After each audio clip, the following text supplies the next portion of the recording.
companies, all you'll hear is, you need a new roof. Not when you call Fleming. At Fleming Roofing and Restoration, we're focused on your needs, whether it's an easy repair or a full roof replacement. Folks around here have trusted Fleming since 1965 for all their residential and commercial roofing needs. And as the area's storm damage experts, Fleming knows all the ins and outs of the insurance claims process. Log on FlemingHSV.com to schedule your free estimate today.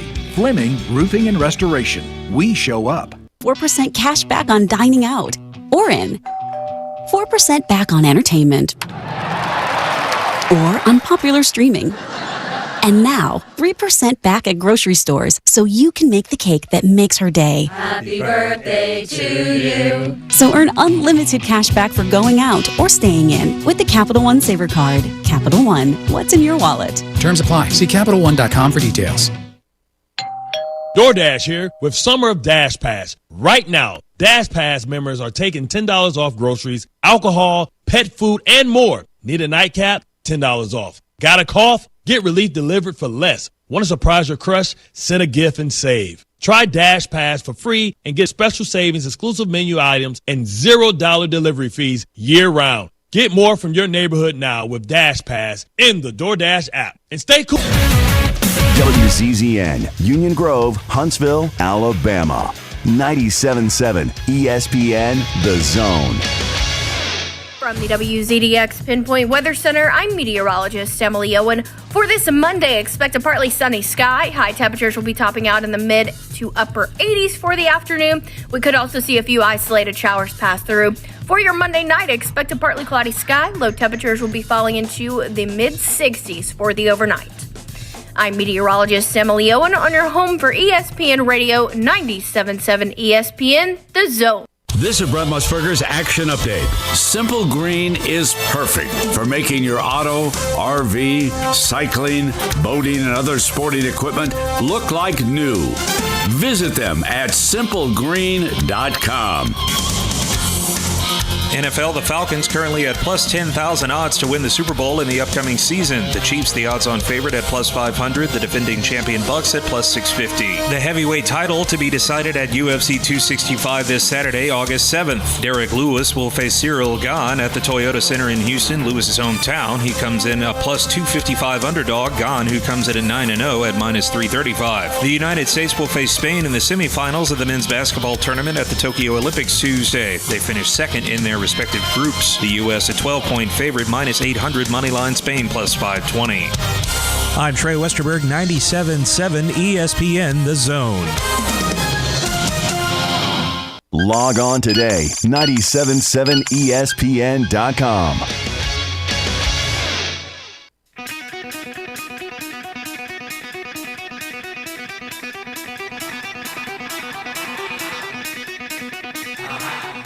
Welcome to Talkin Ball with Scott Theisen and Drew DeArmond. Call into the Neighbors Wealth Management Hotline now, 256-576-4977. That's 256-576-4977. Now, here's Scott and Drew. Good morning and welcome into another brand new live edition of Talkin Ball on 97.7 ESPN, The Zone with Scott Theisen and Drew DeArmond. Happy Monday morning, everyone. We have flipped the calendar. We are now into August.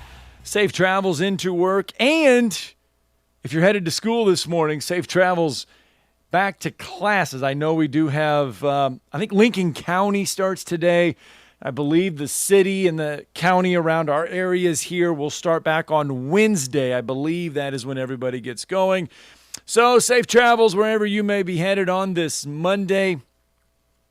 256-576-4977. That is the number to the Neighbors Wealth Management Hotline. We welcome your calls this morning as we get the show going. We have got a lot of stuff to get to on a Monday. So usually on Monday, it's the good, the bad, and the ugly. There is not. So 256-576-4977. You can get in on that this morning, the good, the bad, the ugly. From over the weekend, going on right now, Olympic style. We have it on here in the studio. Team USA taking on Japan in baseball. And right now it is the top of the fifth inning. USA enjoying a 6-4 lead over Japan on the diamond. It's been a while since baseball has been back in the Olympics. This is the knockout stage of baseball for the baseball. Team USA, by the way, in case you are wondering, the manager for Team USA is Mike Scioscia, the longtime Los Angeles Angels manager, does have a World Series championship under his belt. Longtime Los Angeles Dodger. This team is made up of a lot of has-beens and some guys that are still trying to get in to the majors. Edwin Jackson is on the roster. Going over some of that, Todd Frazier is on the Major League Baseball roster for Team USA. A lot of guys that have AAA experience on the roster. So Team USA right now in the fifth inning, leading Japan 6-4. Some other Olympic updates. Our North Alabama Olympians, their journey through Tokyo has come to a close. Javon Harrison finished 7th in the high jump over the weekend.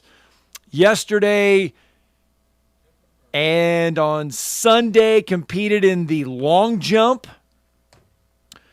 Does finish 5th in the long jump, does Javon Harrison, the former Columbia High standout LSU track star, one of the best track stars for Team USA, does finish 5th in the long jump. His first Olympics, he finishes 5th in the long jump, 7th in the high jump. Quenisha Burks from Hartselle over the weekend tried to land in the finals of the long jump, but she would come up short.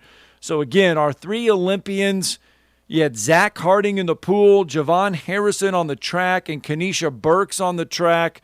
All three, their journeys have come to a close. Now, some other Olympic news that you woke up to this morning. Simone Biles will compete in the beam individual tonight. She'll compete in that. And USA women's soccer, they fall to Canada 1-0 in the semifinals. They will play for the bronze medal. Well, the USA women's soccer team. All right, we have got a lot of other stuff to get through this morning. Other than our Olympic updates, we've got the New York Mets and Kumar Rocker. Somebody dropped the ball there. Primarily the New York Mets. Will explain all of that.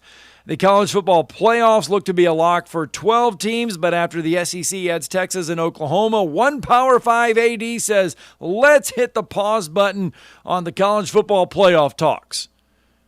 Others are saying, hey, let's shop around the college football playoffs to other networks. This week we get the Pro Football Hall of Fame enshrinement plus the Hall of Fame game, so we do get some football. We're going to get a little football, Dallas Cowboys, Pittsburgh Steelers.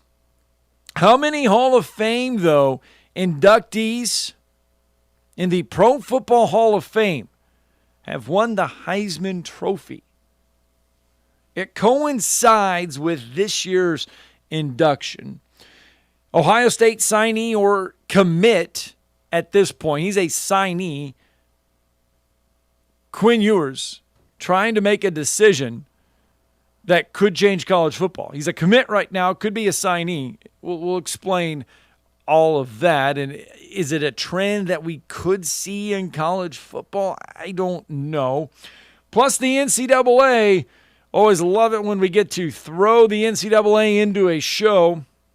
And this time they are going to convene a constitutional convention in November in an effort to dramatically alter the future of college athletics. So that is what we have on the table. Plus your good, the bad, and the ugly from over the weekend. 256-576-4977. That is the number to the Neighbors Wealth Management Hotline. Give us a call if you want to. That's where we start this morning. Jeff from the Borough joins us. Good morning, Jeff. How's it going, Scott? Doing good. Just I don't know. I don't have too much of the weekend. Watched a little bit of the Olympics, some of the swimming, saw some of the track and field last night. A couple Olympians got medals. Camacho Quinn and Harrison, former Kentucky track athletes. Yeah. Gold and silver, so in the hurdles. So, and I know McLaughlin, some of them other ones going to be this week going to be competing. I don't know how to win the Olympics ends. I guess it's another week or. Yeah, I think they wrap up on Sunday. I'm going to say Sunday. I'd imagine. I'm not sure when it goes, but or anything. But did you hear the report? Somebody thinks SEC now they're expanding. They should move the office out of Birmingham. I was reading something too that they were talking about the baseball tournament. I think Oklahoma City might want it now because of the expansion and everything. That they might want the baseball and softball tournaments for the SEC. They say so because they say they should move it out of Birmingham and put it in like Nashville or Atlanta or New Orleans because they have pro sports and Birmingham has minor league sports. Well, I don't think it has. I mean, look, if you're basing their decision on whether to move the SEC offices to Nashville because they have pro sports, I mean, come on now. I mean, the SEC offices have been in Birmingham forever. Oh, I know. I don't think there's any. I don't think there's any reason to move them. I mean, I'm not saying that you think they are, but I'm just saying that I don't think there's any reason to move the SEC offices out of Birmingham. Not at all. Yeah, I mean, that's what the guys just. Or the guy wrote, I guess it's his opinion. He was talking about Nashville, Atlanta, he even said New Orleans. So he said New Orleans is a place they should be over there. So and things like that. So, but now I'll be excited to watch that Hall of Fame game. I just can't wait to watch preseason football. God, that's so exciting. I just thought I can't wait. I just can't wait to turn my television on. It's just as bad as good as going to high school football scrimmage, which I went Friday and watched a little bit, but I don't care about preseason. I mean, they can, as far as I'm concerned, the NFL should don't even have preseason football. Be like college. We don't need no preseason. We don't need no preseason game. Just go out there and scrimmage somebody, training camp, and be done with it. We don't need no cameras. We don't need no cameras, nothing else. Just but I'm sure y'all heard about Julio Jones, the cleats. I'm sure y'all heard about that, didn't you? Yes, Julio Jones wore Waffle House cleats to start the Titans training camp because, and I quote unquote, he's always open. Yeah, he might be open, but he might drop the ball. He might be like Henry and fumble, bumble, stumble. That's what he might do. So he might drop the ball. So, but if he was open, he'd have a Super Bowl ring by now. What was that lead to Falcons Blue? About 45-10 Super Bowl. So he went from one bad franchise to another one. Falcons and Titans. Neither one of them's won nothing. Neither one of them's won anything. So but as far as that goes, but yes, both franchises, both the Falcons and Titans have both lost heartbreaking Super Bowls. Yeah, true. But I did want to say too. I know you guys are off the expansion, so I did want to ask you guys. This is 16 teams. Who's going to be next for the SEC? Are we going to 20 or 25? Or who's next for y'all? Well, look, I wouldn't have thought the SEC would have expanded from 14. I mean, I don't know. I mean, I'm not going to sit here and say I would have thought the SEC was fine with 14. I did not see. I mean, I don't know who would have sat back before the Texas and Oklahoma news came out that the SEC was going to expand from 14 to 16. I don't know who would have thought and who would have said that the SEC was going to expand to 16. Nobody saw that one coming on the horizon. Well, the thing about this too, though, is Texas A&M is a spineless jellyfish. They've got no backbone at all. I mean, I saw the vote was 14-0. I mean, as far as that goes, but as far as that's concerned, I mean, what's done is done. I don't like it, but it's part of it, and you just got to deal with it. I mean, like they say, I guess all this super conference business is what it is, but I mean, it's all about football anyway. Like I say, it's about nothing else. So, it's all it's about. And I guess the landscape of college football is going to change. I guess, like somebody said, it's going to be the haves and have-nots. Unfortunately, it's like Saban said on the interview I saw him. He said it's good for Alabama, but his expansion is SEC expansion good for college football. And I think maybe his answer might. I don't think he really said an answer, but I think his answer might be no. It's not good for college football. So I don't know what you guys think about that, but I'll just hang on good one. Thanks. Yeah, the SEC offices are not moving out of Birmingham anytime soon. I mean, they've been home since the conference has been founded.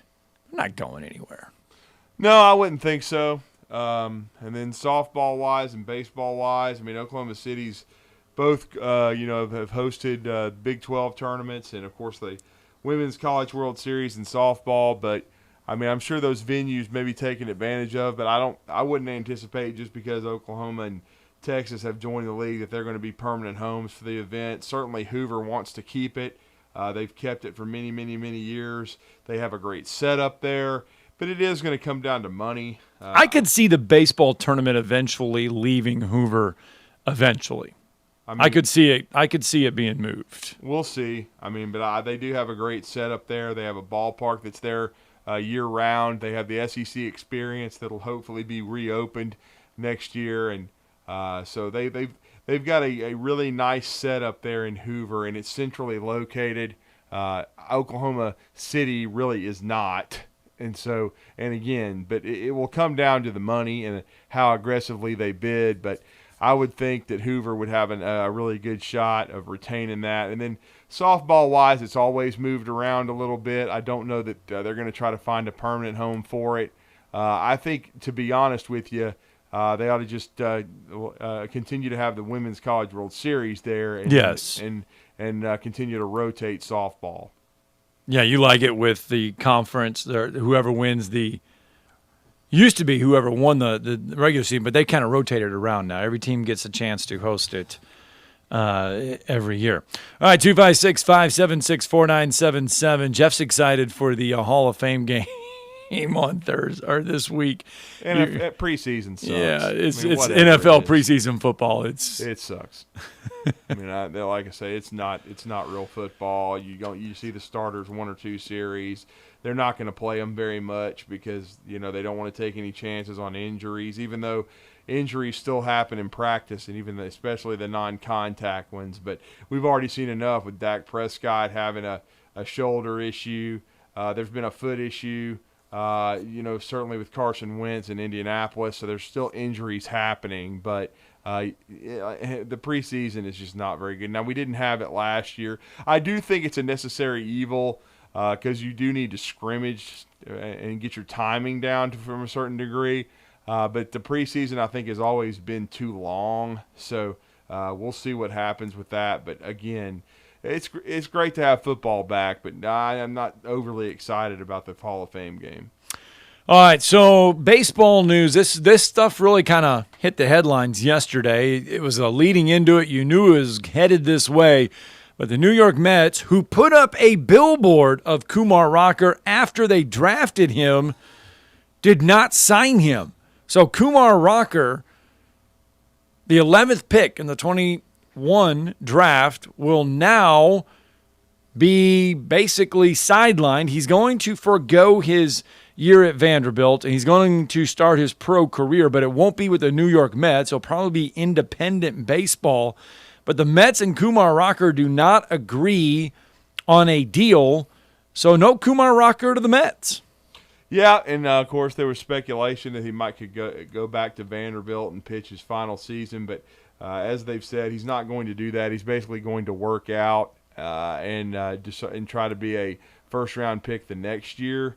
And should be if he stays healthy. I know the Mets had some, questions about Kumar Rocker's elbow and his arm, but we'll see what happens. But again, he's going to continue to work out independently. Personally, I was glad to see it. Hate the Mets, hate the Yankees. Not big New York fan. So anytime they fail to sign somebody or something blows up in their face, it's a good day for me. But I think that certainly it's a gaffe by the Mets front office. I mean, unless he ends up with arm issues, but I think it's something he could have worked through.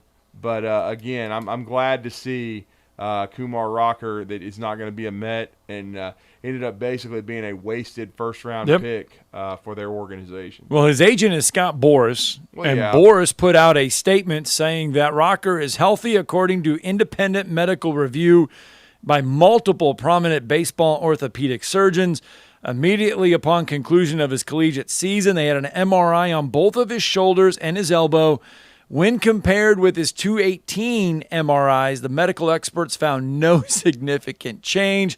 Kumar requires no medical attention, will continue to pitch in the regular course. Now, if you kind of follow the trail, according to Buster Olney, the Mets really never offered Rocker a fair deal, a fair compensation.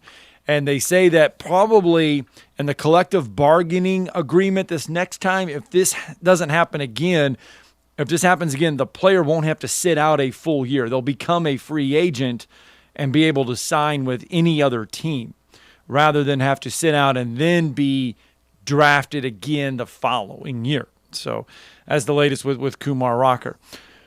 Let's go to the Neighbors Wealth Management Hotline. Brandon with us this morning. Good morning, Brandon.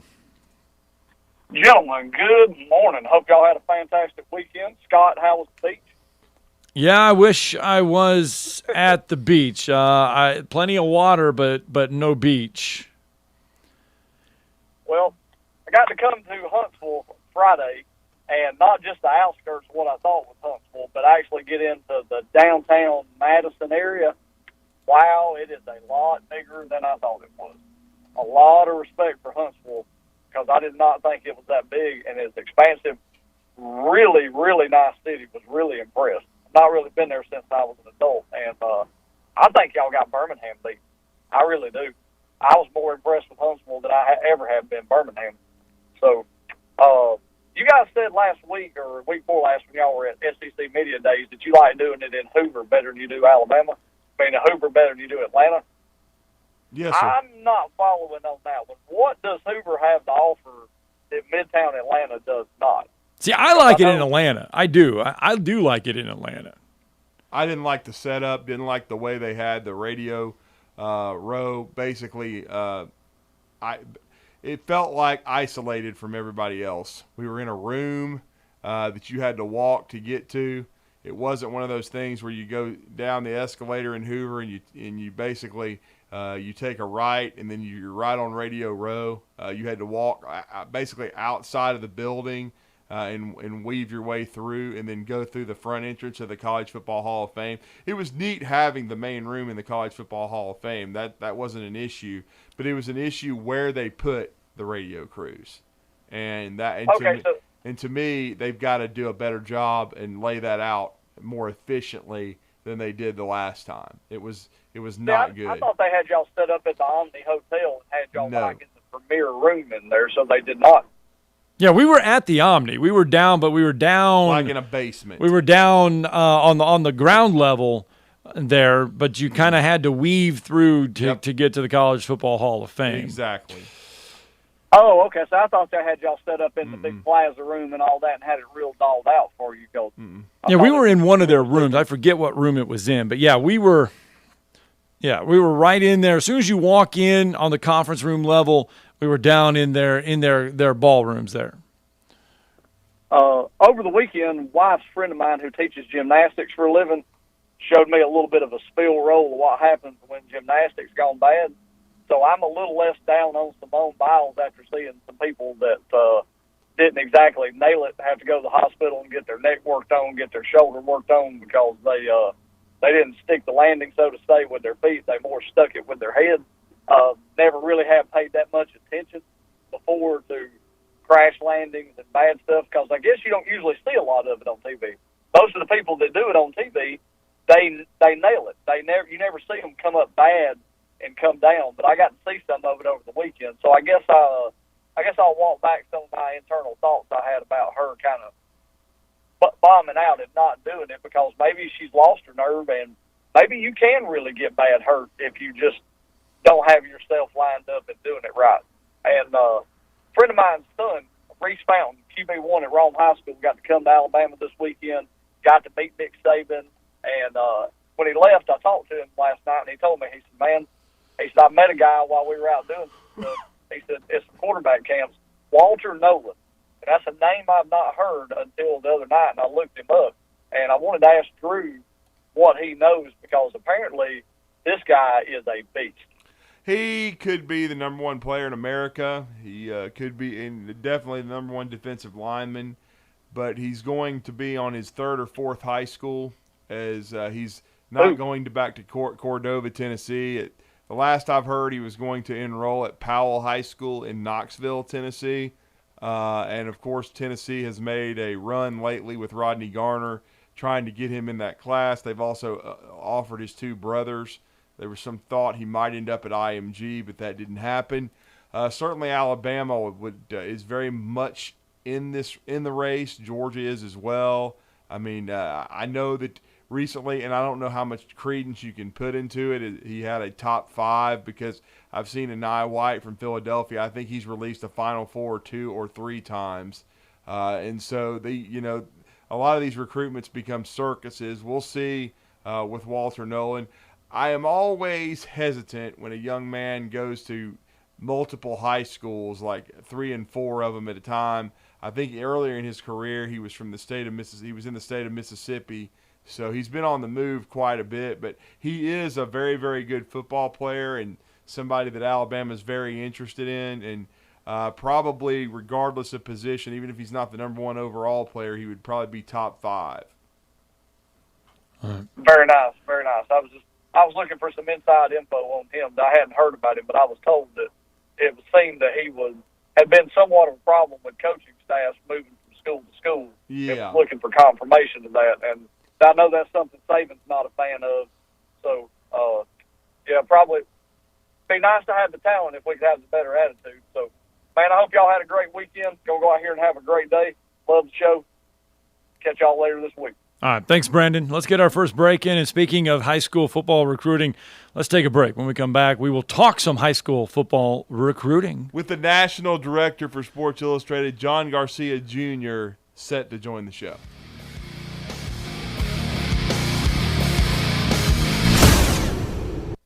You're listening to Talkin Ball on 97.7 ESPN, The Zone.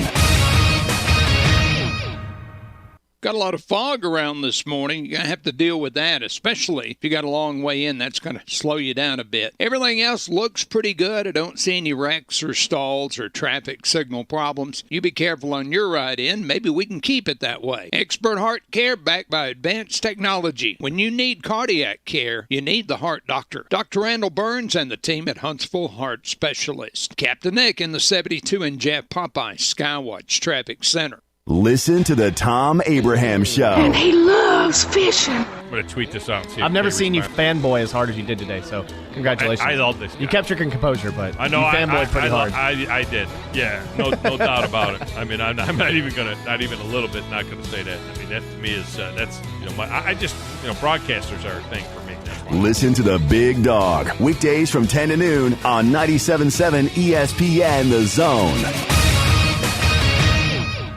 Hey, this is Justin with the Furniture Factory Bar and Grill. We'd like to invite you to North Alabama's premier patio bar and grill, where at the factory, we have something going on each and every night. Monday night, steak night. Tuesday night, karaoke. Wednesday night, the Jeep community comes out for Jeep Jam. Thursday, it's bike night, the biggest in the valley. Friday and Saturday, live concerts on our 4,000-square-foot patio, along with drink specials and a beautiful staff. What are you waiting on? We will see you at the Furniture Factory Bar and Grill. This is Wes Neighbors sitting here with Ann Adams. And I understand you have some exciting news. Yes, Wes, I do.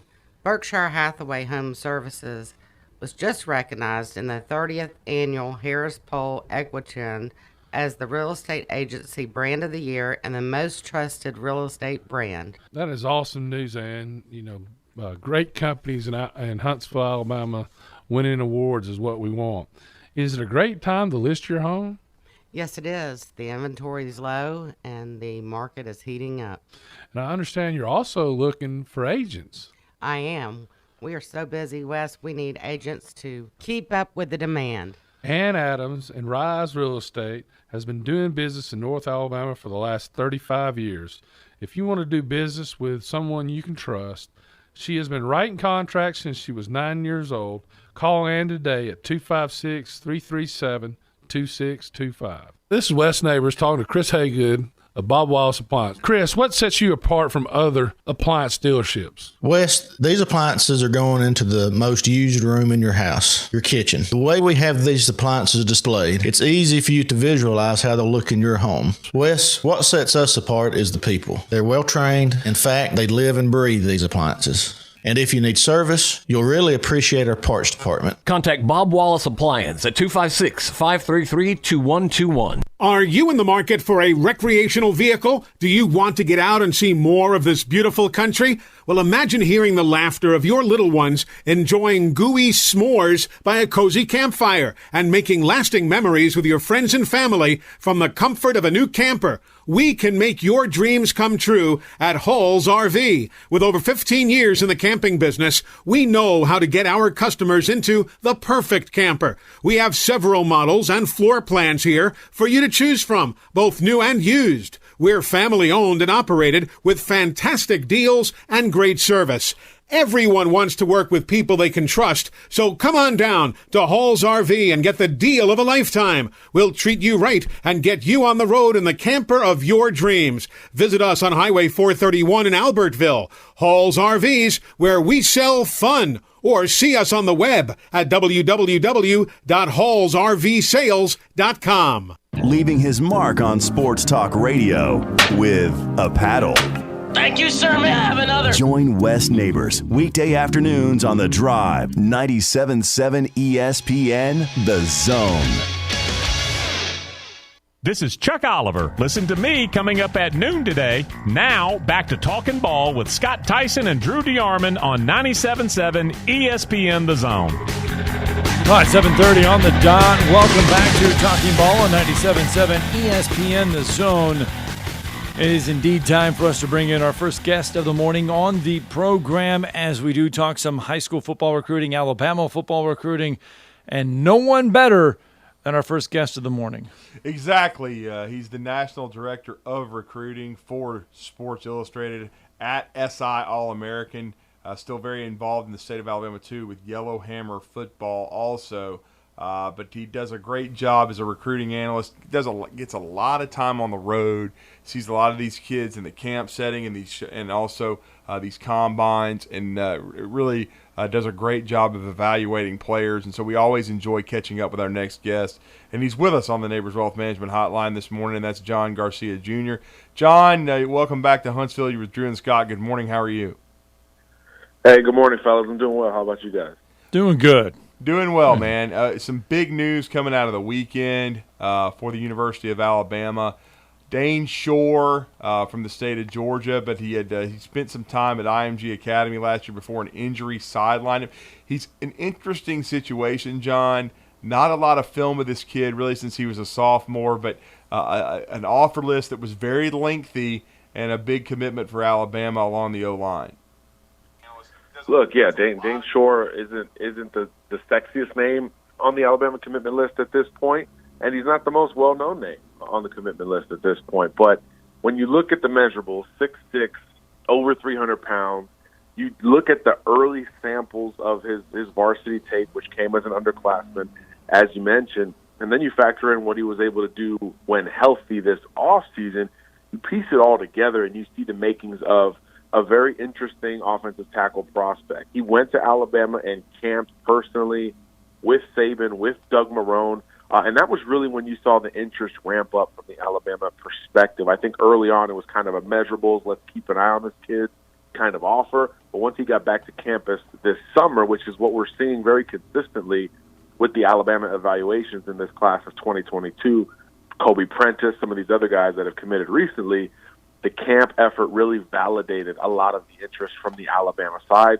He became a take, and all of a sudden you're building this offensive line class. Tyler Booker and Shore committed each in the last 2 weeks, the beginning of the O-line group that Alabama's going to bring in for 2022. So you've got a versatile guy who could play everywhere at Booker, and then you've got a tackle project type in Dane Shore. So a little bit of variance there, which is what you want up front in most recruiting classes. So Alabama has really surged in the month of July, and Shore is just the latest piece of the puzzle.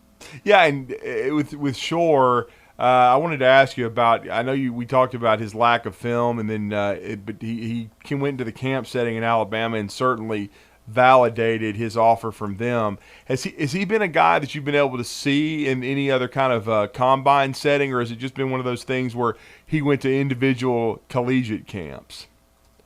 Yeah, I hadn't seen him in person yet, Drew. Right. Okay. But everything I've seen on tape, including a couple camps out of the region, showed marked improvement for the kid. You know, he's back at Denmark High School in Alpharetta, which is a good program where he's going to start to put on more balanced weight. I like to say he's getting stronger over the last few months, having come back from that injury. And that's really what it's about for him. You know, the measurables are there. The length is absolutely there. The tackle foundation is there. He just got to start to improve on smaller things internally, strength, getting back to full strength, and obviously O-line technique, which is something every young lineman needs to work on. So I know he's chomping at the bit to get back on the field, and now that he's verbally committed, he can kind of focus on those things he needs to work on to develop into what is, you know, to be expected of him when he gets to a program like Alabama. We've seen them take kids like this before. It's not always the no-brainer Tommy Brockermeyer, J.C. Latham, Evan Neal kind of takes. We've seen them counter with guys who may need some time to get to the point where that projection is clearly Alabama level. So you like to see staffs trust their evaluations, trust their gut, and I think that's the case here with Alabama. There's another offensive line prospect, too, Inez Cooper. How does Alabama stand with Inez Cooper?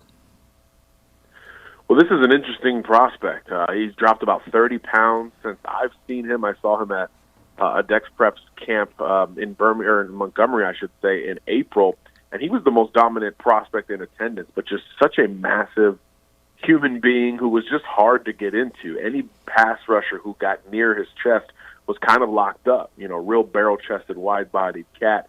But you just wondered, you know, would he be able to drop some weight? How was he moving laterally?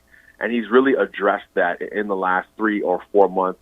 And that's something so encouraging for a lot of coaching staffs. Alabama has inquired more. Georgia dropped an official offer for him yesterday on August 1st. So the buzz is certainly picking up for Cooper, who all of a sudden is the most coveted, you know, uncommitted offensive lineman in the state of Alabama. So I think he's one to keep an eye on going forward. You talk about the importance of showing me something in the offseason and then building on that.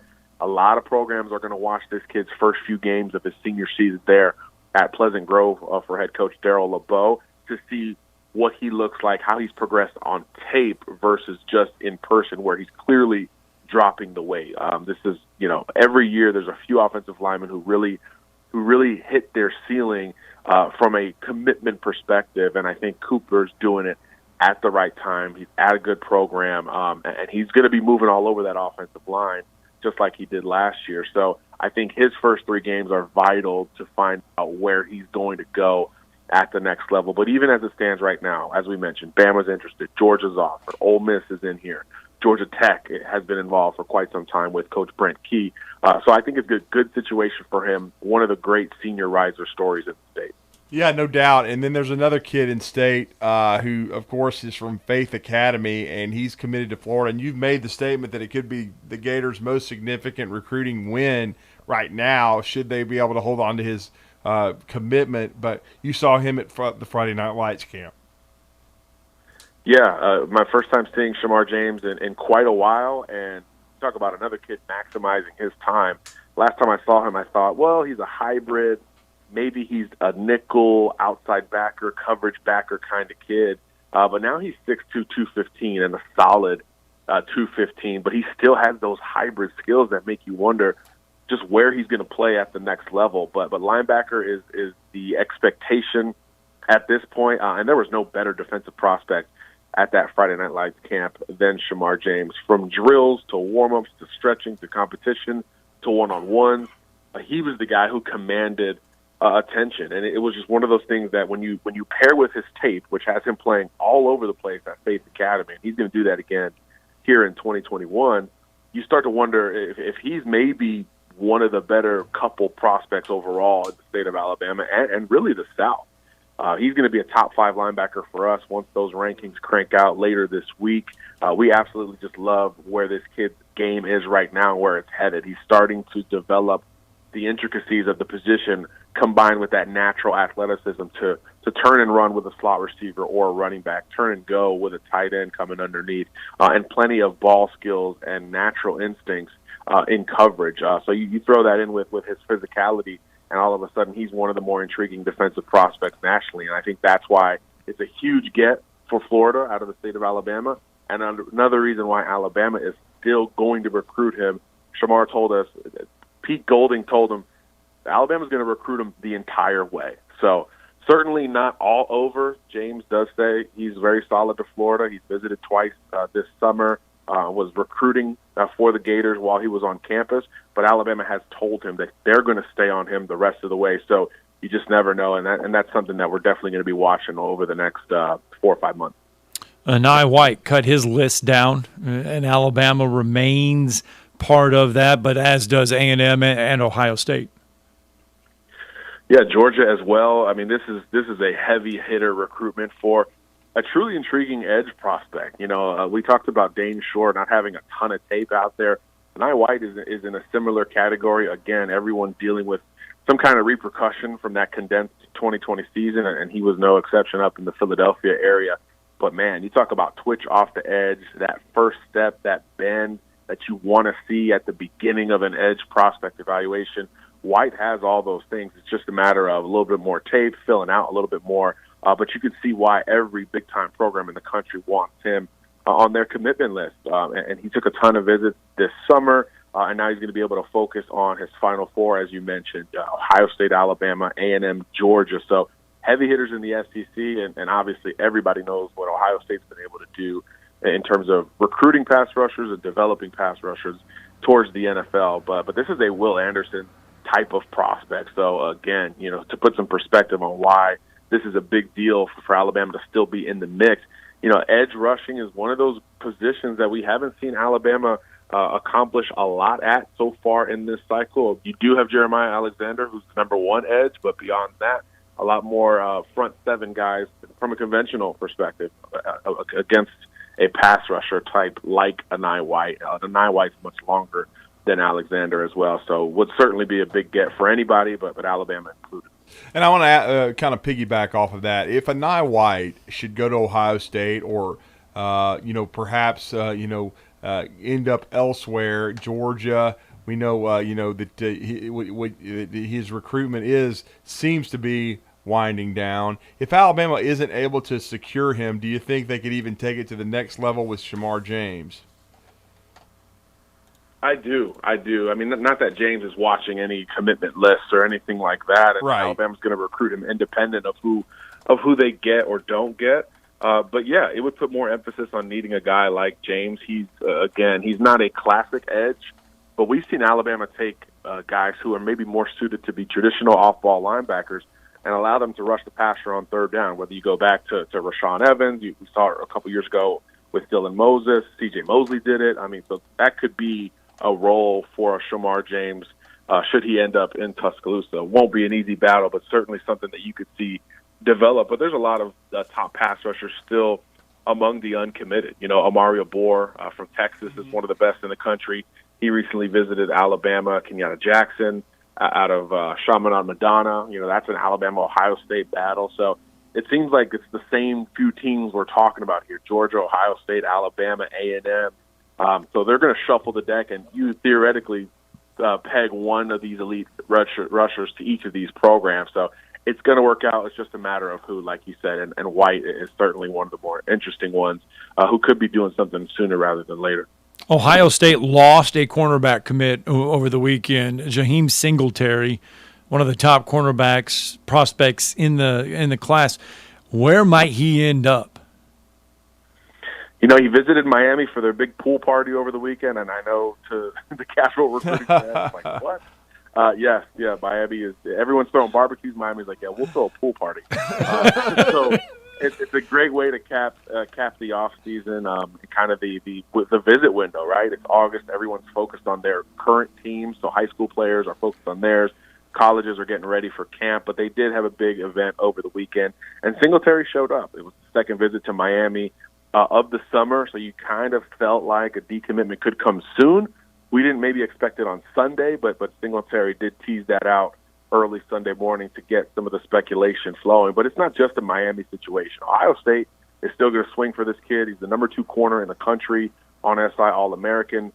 Florida was his dream school growing up. We all thought he was kind of going to end up there before his recruitment hit that level, maybe beyond the Gators, but they're going to be back in it. We mentioned Miami, and then Georgia. Georgia's been sneaky good in the Jacksonville area where Singletary is from, and they've been involved since before he decommitted from Ohio State as well. So I think those 4 schools, Florida, Georgia, Miami, and the Buckeyes are still going to have a shot at this thing, but I do think they need to get him back on campus, which won't be easy because he already took his official visit to Columbus this summer. But Miami's definitely the program to watch most closely for Singletary, but certainly not the only one. And John, as we're wrapping it up with you, this is John Garcia Jr., the Director of Recruiting for SI All-American Sports Illustrated. Does a great job, also an outstanding analyst. John, I wanted to ask you about a local kid here, and I know you had a story with him this weekend. I know he visited Clemson recently. South Carolina is heavily involved in his recruitment. We've seen him here. We are the home of Madison Academy football. Update us on linebacker Deuce Spurlock and kind of where his recruitment stands.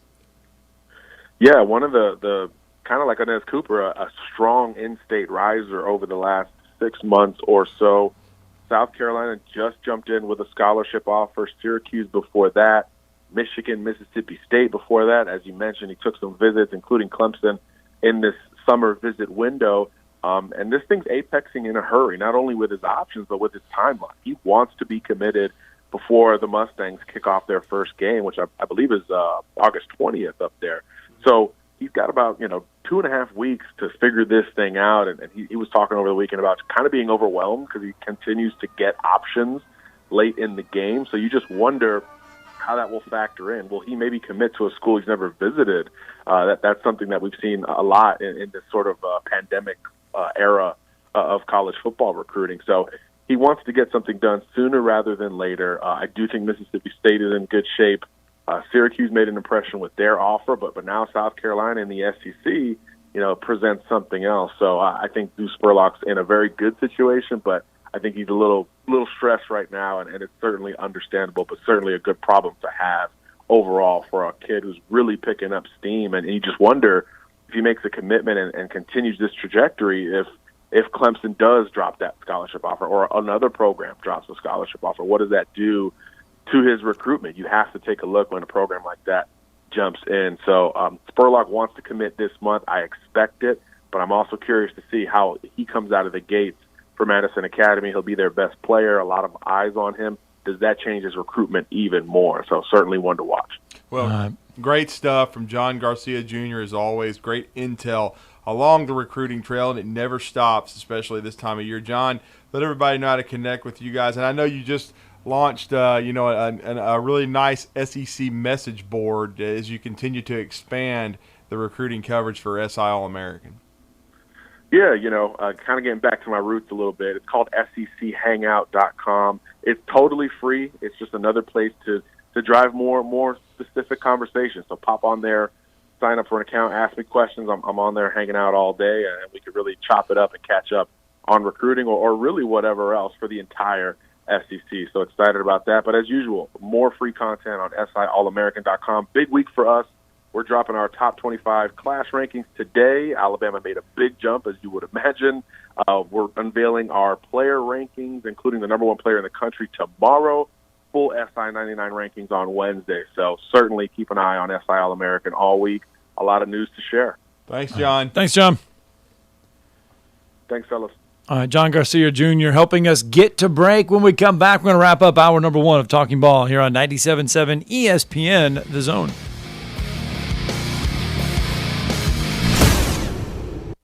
You're listening to Talkin' Ball on 97.7 ESPN, The Zone.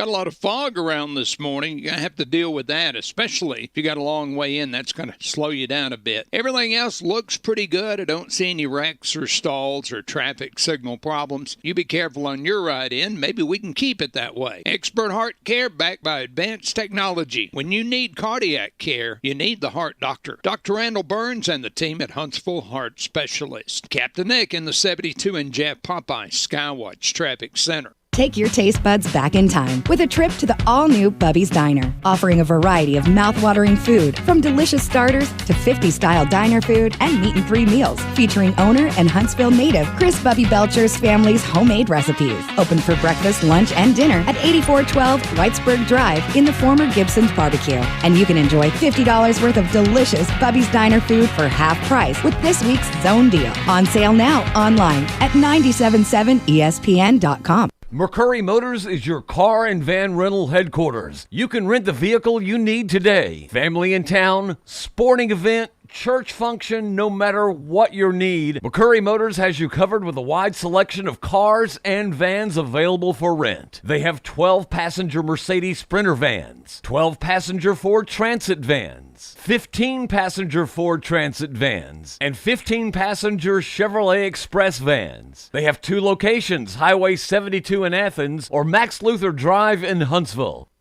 Brooks & Collier has always been about making the most of your outdoors. Our lush greenhouse and new furniture ideas will inspire you, but we're also about value.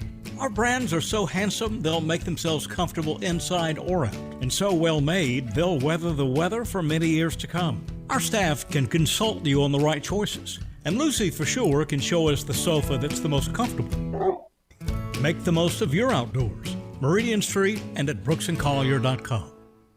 I'm attorney Gary Lackey. You know, you'll hear people say we're like a family, but here at the Lackey Law Firm, that's really true, not just a saying. I'm Justin Lackey. With my father and my sister, we have a special connection to each other. I'm Jennifer Lackey. At the Lackey Law Firm, when we take on your case, you become part of our family. You really do. And we'll always do whatever it takes to get everything you deserve. If you're injured, you worry about getting well, not about paperwork or insurance companies or figuring out how to get to your lawyer's office. I'll come to you. We worry about your case so you don't have to. When you've been injured, we know that your case is probably the biggest thing going on in your life. More important than almost anything else. And it's important to us too, for one simple reason. Family takes care of each other, and at the Lackey Law Firm, we'll take care of you. The Lackey Law Firm. The Lackey Law Family. 1-800-4-RIGHTS. No representation is made that the quality of the legal services to be performed is greater than the quality of legal services performed by other lawyers.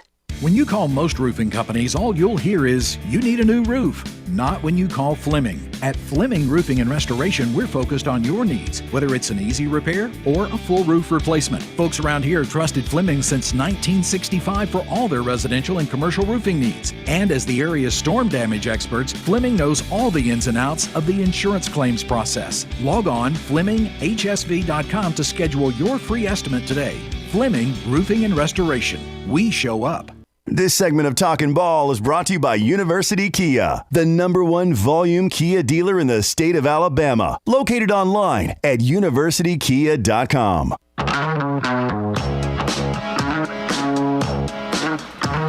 7:51 on a Monday morning. Want to invite you to head to 977ESPN.com.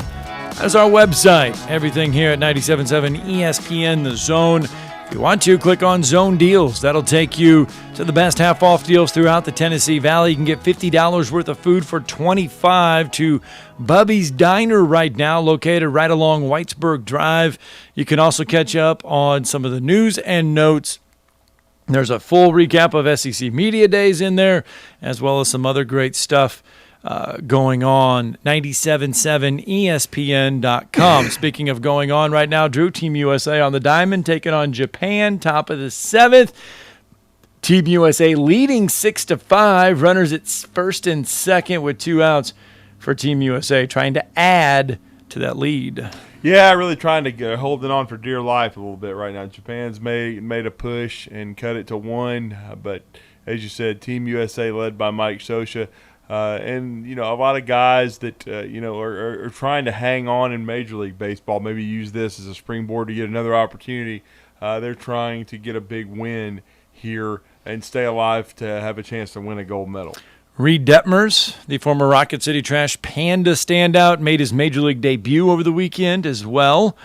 Fast riser, started the year here at Rocket City, ended up with the Los Angeles Angels, made his Major League debut. So the first Rocket City Trash Panda player has played in the majors. Well, his first-round pick, and a guy that came out of college from the University of Louisville for Dan McDonnell, and he was an advanced guy, and I think everyone knew when he was with the Trash Pandas he was not going to be here long.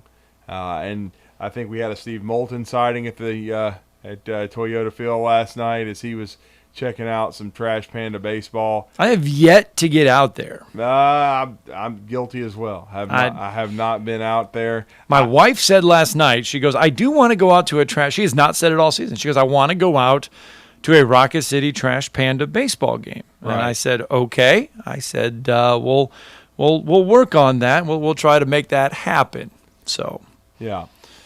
Our 20th anniversary is coming up on Wednesday, so I don't know. It's probably not a great time to go out to a baseball game, but maybe this weekend. Maybe this weekend we can get out and enjoy a baseball game if they're home. I haven't even looked at the schedule. So, All right, 256-576-4977. That is the number to the Neighbors Wealth Management Hotline. You can get in on the show this morning. One other news and notes, Team USA on the women's side, they fall to Canada 1-0 in semifinal soccer play. The first loss for Team USA against Canada since 2001. So Team USA will play for the bronze medal when it comes to soccer. 256-576-4977 as we move in. About ready to wrap up hour number one on the show. And one of the big things that's kind of going on right now is the NCAA. And Drew, the NCAA is going to convene a constitutional convention to propose dramatic changes to college athletics. It's going to be a redrafting convention. It's going to be led by a 22-person Constitution Review Committee, which will feature presidents, commissioners, athletics directors, and students from Division I, Division II, and Division III. They're going to explore proposals for a new system of governance and rules enforcement that examines the role of the NCAA's national oversight. We've got to get somebody from UAH on that committee.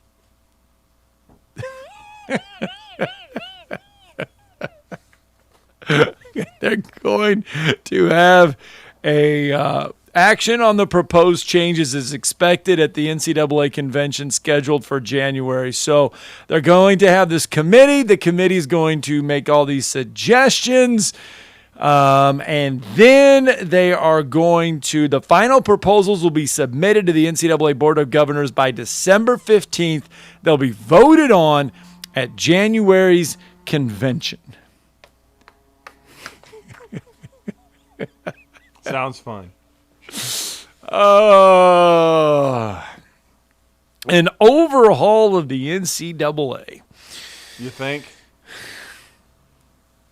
I mean, aren't we already there with name, image, and likeness and everything else?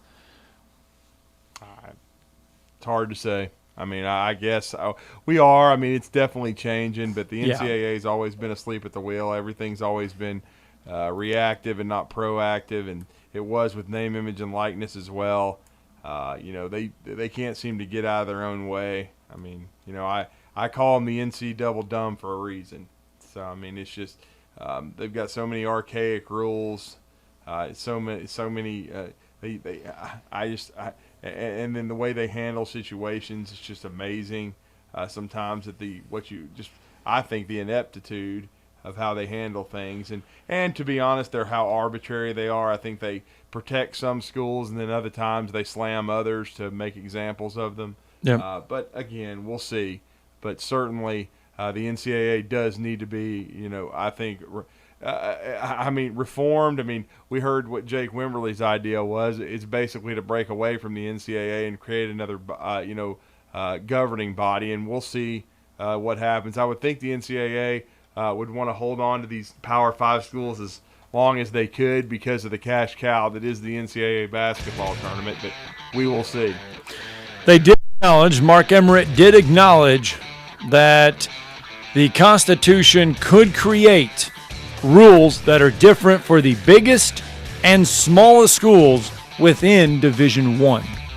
So something to keep an eye on as far as the NCAA restructures. All right, Ohio State Athletics Director Gene Smith says hold on when it comes to the college football playoffs. We'll let you know what he has to say coming up next on Hour 2 of Talking Ball, 97.7 ESPN The Zone.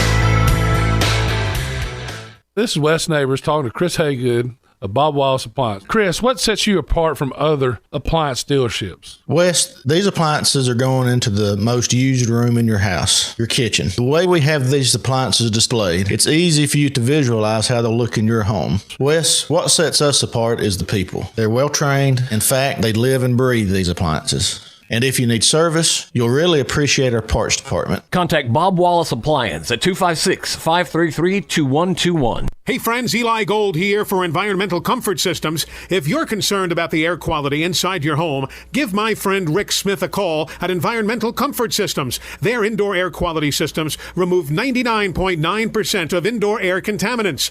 Give the trusted professionals at Environmental Comfort Systems a call or visit them online at envcomfort.com and see how comfortable you can be. Breathe cleaner air today. Environmental Comfort Systems, Alabama license number 92314. WZZN, Union Grove, Huntsville, Alabama. 97.7 ESPN The Zone. They've scrambled a medical helicopter on that wreck, Old Railroad Bed Road and Ready section. That one had injury and confirmed entrapment. Lots of fog this morning. You be careful on that trip in. Put some extra room in there so you have somewhere to go if something does go wrong. You get 3 pieces of the crispy tender chicken and a buttermilk biscuit for $4.99. That's in Popeye's 3-piece snack pack. Popeye's University in Jordan, 72 in Jeff and North Parkway. Captain Nick in the Popeye Skywatch Traffic Center. From the WZDX Pinpoint Weather Center, I'm meteorologist Emily Owen. For this Monday, expect a partly sunny sky. High temperatures will be topping out in the mid to upper 80s for the afternoon. We could also see a few isolated showers pass through. For your Monday night, expect a partly cloudy sky. Low temperatures will be falling into the mid 60s for the overnight. I'm meteorologist Emily Owen on your home for ESPN Radio 97.7 ESPN The Zone. This is Brent Musburger's Action Update. Simple Green is perfect for making your auto, RV, cycling, boating, and other sporting equipment look like new. Visit them at simplegreen.com. The heavyweight title to be decided at UFC 265 this Saturday, August 7th. Derek Lewis will face Cyril Gane at the Toyota Center in Houston, Lewis's hometown. He comes in a plus 255 underdog. Gane, who comes in at 9-0 at minus 335. The United States will face Spain in the semifinals of the men's basketball tournament at the Tokyo Olympics Tuesday. They finished second in their respective groups. The U.S. a 12-point favorite, minus 800 moneyline, Spain plus 520. NFL, the Falcons currently at plus 10,000 odds to win the Super Bowl in the upcoming season. The Chiefs, the odds-on favorite at plus 500. The defending champion Bucks at plus 650. I'm Trey Westerberg, 97.7 ESPN The Zone. Log on today, 977ESPN.com.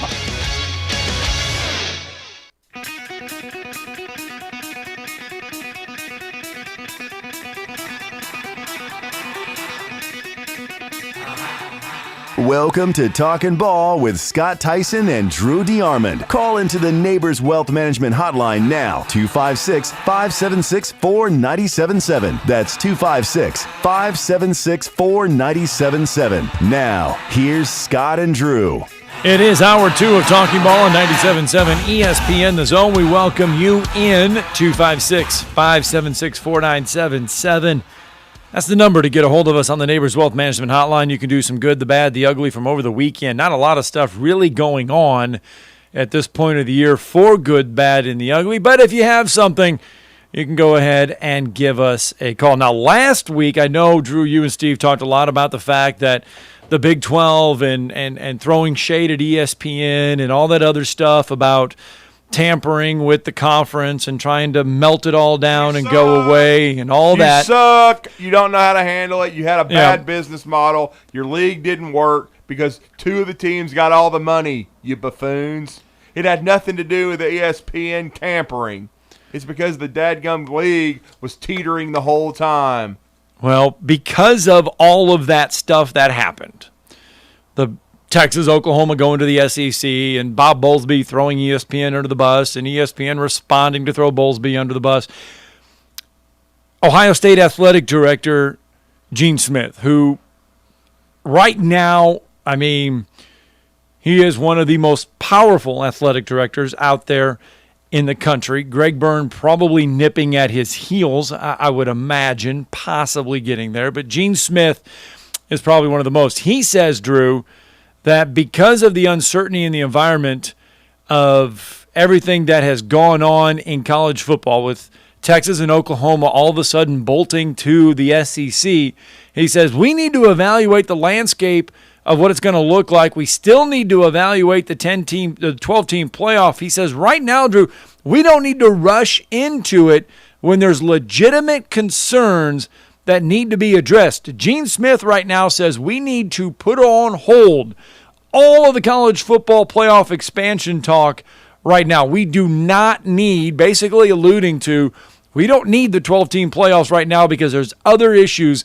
within college football that need to be addressed, mainly expansion. Well, I mean, of course. I mean, expansion's the huge topic because the SEC was put out ahead of everyone else as usual. I mean, Greg Sankey and the leadership of the SEC was aggressive. And let's understand this. Texas and Oklahoma reached out to them. So, I mean, of course they're going to have to talk about expansion in these other leagues. I mean, the Big 12 is going to try to save itself. If it does, it's going to basically not be a Power 5 league anymore. It's going to be more of a group of 5. I think it's almost going to be a Power 4. Certainly, if depending on what schools they got, SMU, Houston, UCF. UCF.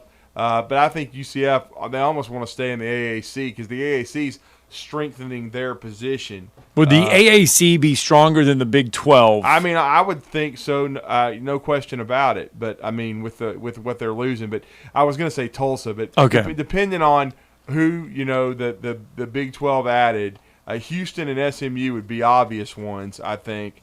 But I mean, and how many they expand to?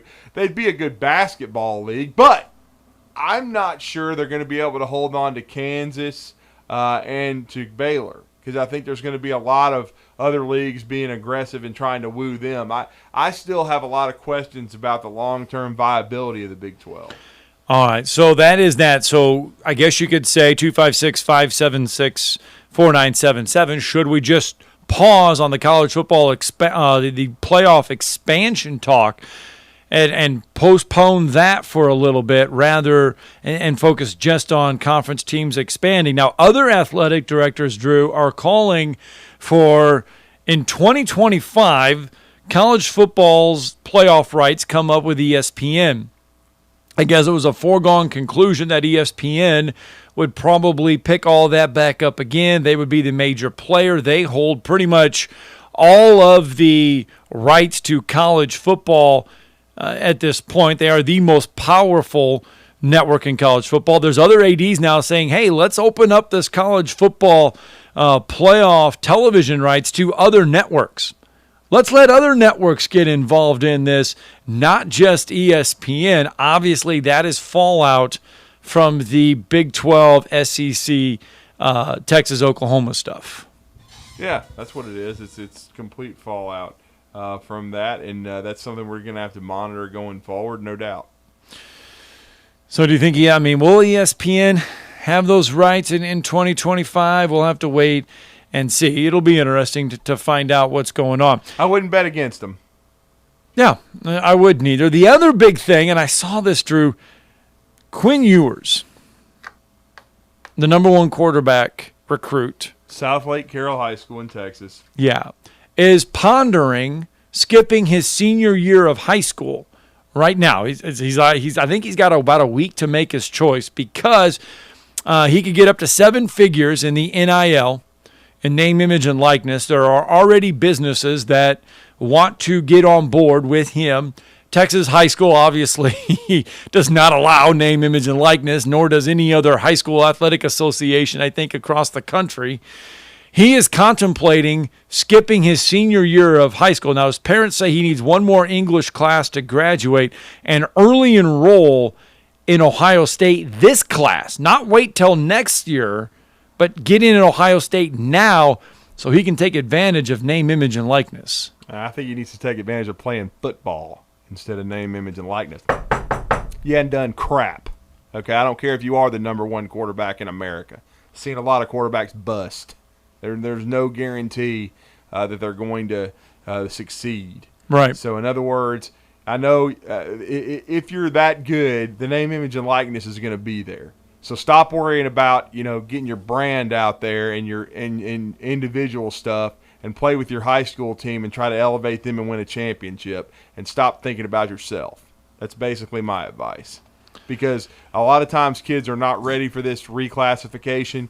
We've seen it with Kyra Lewis Jr. He certainly is a unicorn in that sense of the word. We've seen a lot on the basketball side, but not the football side. Josh Primo has done it, but football is different. It's even more physical sport. There's so much physical contact. There's on every snap. I mean, of course, basketball used to be physical until the NB double dumb, which is, of course, the NBA, decided to take all the physicality out of it. So now when they play against Lithuania and they get an elbow, they decide that the world's ending and they can't believe that they're not getting calls. Hey, they won the other day, though. They looked impressive, did Team USA I hope against they got the their Czech heads Republic. out their ass, and then maybe they can still win the gold medal. You know what I'm saying? All right, but back to our Quinn Ewers topic. Yeah, yes. but I just think Ewers, and that's a bad precedent to me. Yeah. I think you need to be not worried about name, image, and likeness, pal, and worry about football. All right, he's hoping to enroll at Ohio State for the 2021 season. The family expects that course to be completed in time for him to take part in preseason camp, which begins tomorrow for Ohio State. They say the Buckeyes quarterback situation is wide open heading into the season. None of the 3 scholarship QBs have thrown a college pass. So they are hoping that he can get into Ohio State and compete now, and then would take advantage of almost 7 figures in name, image, and likeness. They say the big reason is he has 82,000 Instagram followers.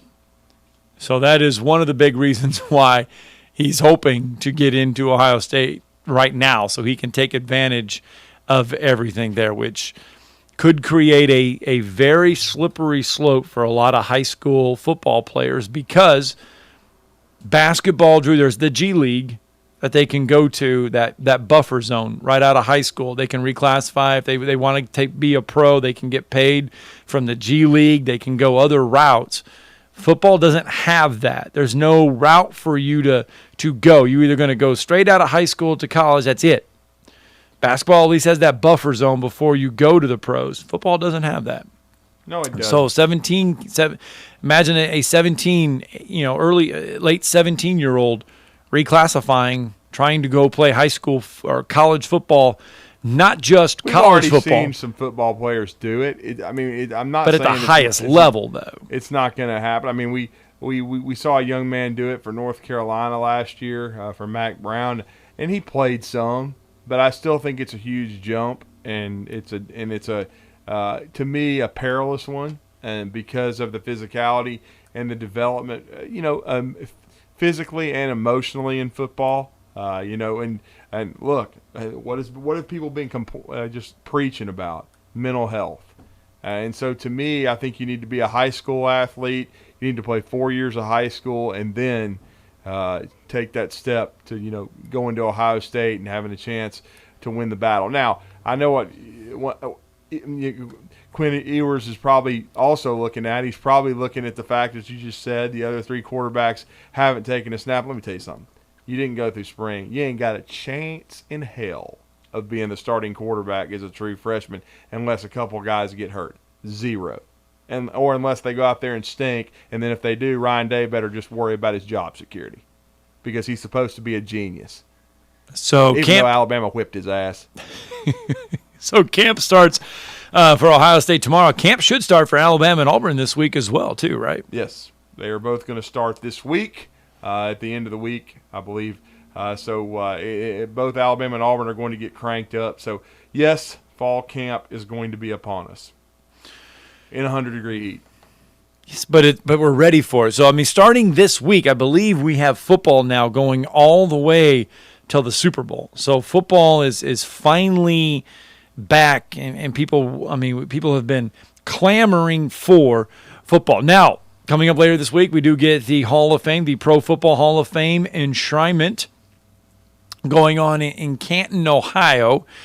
And here's a number for somebody to figure out. How many guys have won the Heisman and have gone on, because Tim Brown is going into the Pro Football Hall of Fame. He's part of the enshrinement this year. How many guys have won the Heisman Trophy and have gone on to be inducted into the Pro Football Hall of Fame? Would you say less than 10 or more than 10? I would probably say less than 10. It is 10 on the dot.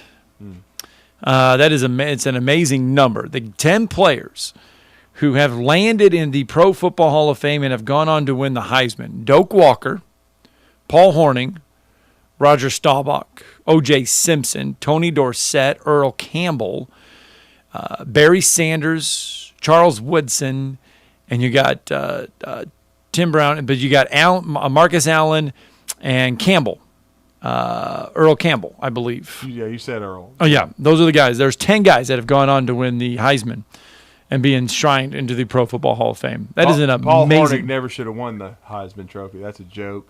They went 2-8, but that's typical Notre Dame bias BS from the media back in those days. But he was a great football player, great player for Vince Lombardi's Packers, no doubt about that, and certainly someone who meant a lot to football. But, yeah, Charles Woodson won it over Peyton Manning. Of course, if Manning had won it, that still would have been 10 because Peyton going into the Hall of Fame as well.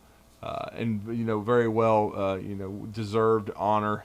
But, yes, it's a rare double to see someone, because there's so many guys that maybe win the Heisman, like an Archie Griffin. He won it twice. Right. But he did not go into the Pro Football Hall of Fame. So it's still a rare feat to see that happen. Well, the plan is they're going to make a 90-minute documentary to premiere at the 2022 Pro Football Hall of Fame to highlight this.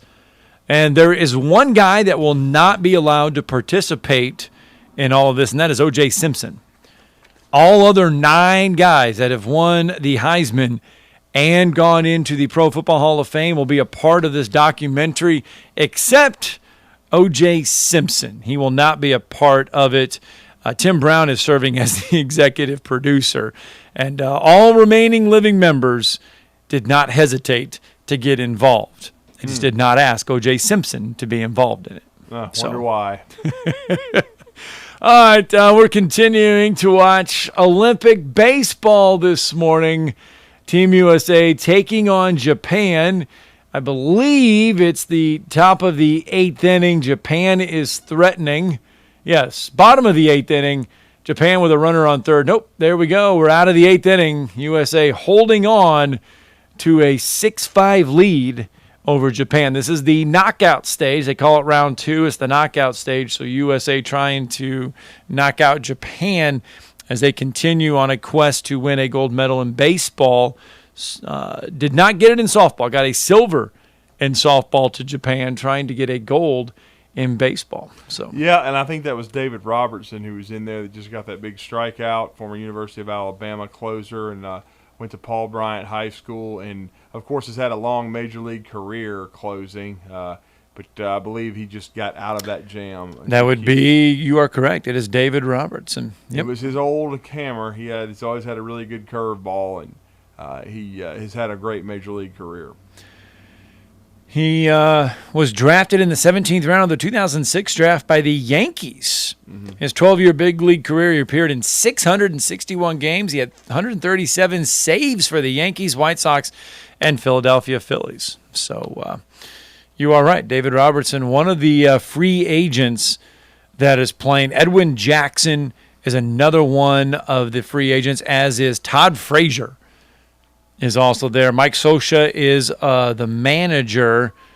I'm kind of going over the list of guys that people may or may not know on this Team USA roster. Scott Kazmir is also part of the thing. He was released by the San Francisco Giants right at the start of the season, picked up the phone and called Team USA and got in on the Team USA roster right before they were about ready to head to Tokyo, Japan for the Olympics. All right, coming up here in just a few minutes, Keith Niebuhr is going to join the program as we talk a little Auburn football recruiting. The Auburn Tigers pick up a 4-star prospect over the weekend. It has been a slow grind for the Auburn Tigers on the recruiting end, simply because we don't know why. Brian Harsin is slowly trying to get guys to come in, but we will talk to Keith Niebuhr here in just a little bit. Drew, the Atlanta Braves over the weekend still sit below 500. It's like they're allergic to it. I mean, they just can't get there. Every time they have a chance to get to 500, they fall back. Ian Anderson, is back. He seems to be healthy. He pitched well. They just lost to a good ball club. Lost 2-1. And I think our resourceful producer, Chad, what's up, man? Didn't you have a chance to partake in some of that? Yeah, I did. It was really good. It was a really good time. So you went Saturday, right? No, I went Sunday. I went yesterday. Oh, you went Sunday. Yeah, I went to the loss, but it was still a good time. What kind of ballpark food did we partake in? Let's see. I had just like a burger and fries. It was really, really good. Got some ice cream out of a helmet, of course. You got to always have that. So nothing fancy, though. Other than that, it was. Other than that, I didn't try too much. I've been to the Trash Pandas, of course, and had the dumpster dog. Yeah, you did. So Steve sent us. Steve Moulton went to the trash. Get some Pepto-Bismol after. It's not a good thing if you've got a easy stomach. Steve Moulton went to the Trash Pandas game last night and sent a text out saying and showed us a picture of what he partook in at the Trash Panda game. I'm still trying to figure out what it is. I'm still trying to figure out was he in the press box? Where the heck? I don't know what this is. He sends this picture out and it's got a half-eaten bun with some other stuff on it. I'm like, he's like, well, the food's really good, and I'm like, I have no idea what is it? What are you trying to send to us? I don't know. I have no idea. Chad, was that your maiden voyage to Truist Park, or had you been before? No, I've been before. Oh, okay. I've been at least once. I thought you had, but I wasn't sure. Back in 2018, I think it was. Yeah. So the Atlanta Braves right now, though, the good news is while they may have struggled this past weekend, they're still completely in this NL East race. That is going to be their avenue for them to get into the playoffs. They're 8 games out of the wild card. They ain't got a 4 games. The wild card. 4 games sitting back in the East. That's what I'm saying. Their only avenue is to get into the playoffs is through the East because they're 4 games behind the Mets in the East. Philly is 3.5 games behind them. Of course, the Mets did add Javier Baez from the Chicago Cubs over the weekend. Right before the trading deadline expired, the Cubs blew everything up, sending Chris Bryant to the Giants. They sent Anthony Rizzo to the Yankees. They sent Craig Kimbrell to the White Sox. And they sent Javier Baez to the Mets. They blew everybody up. I thought we were going to keep at least one. They did not. Wilson Contreras is the lone guy that they're going to try building around, I guess. Who knows? We'll see. Anyway, I tell you what, let's get a break in. When we come back, we're going to talk some Auburn football recruiting. As we mentioned, the Tigers get a commit over the weekend. It's been far and few for Brian Harsin, but Keith Niebuhr will fill us in on everything next.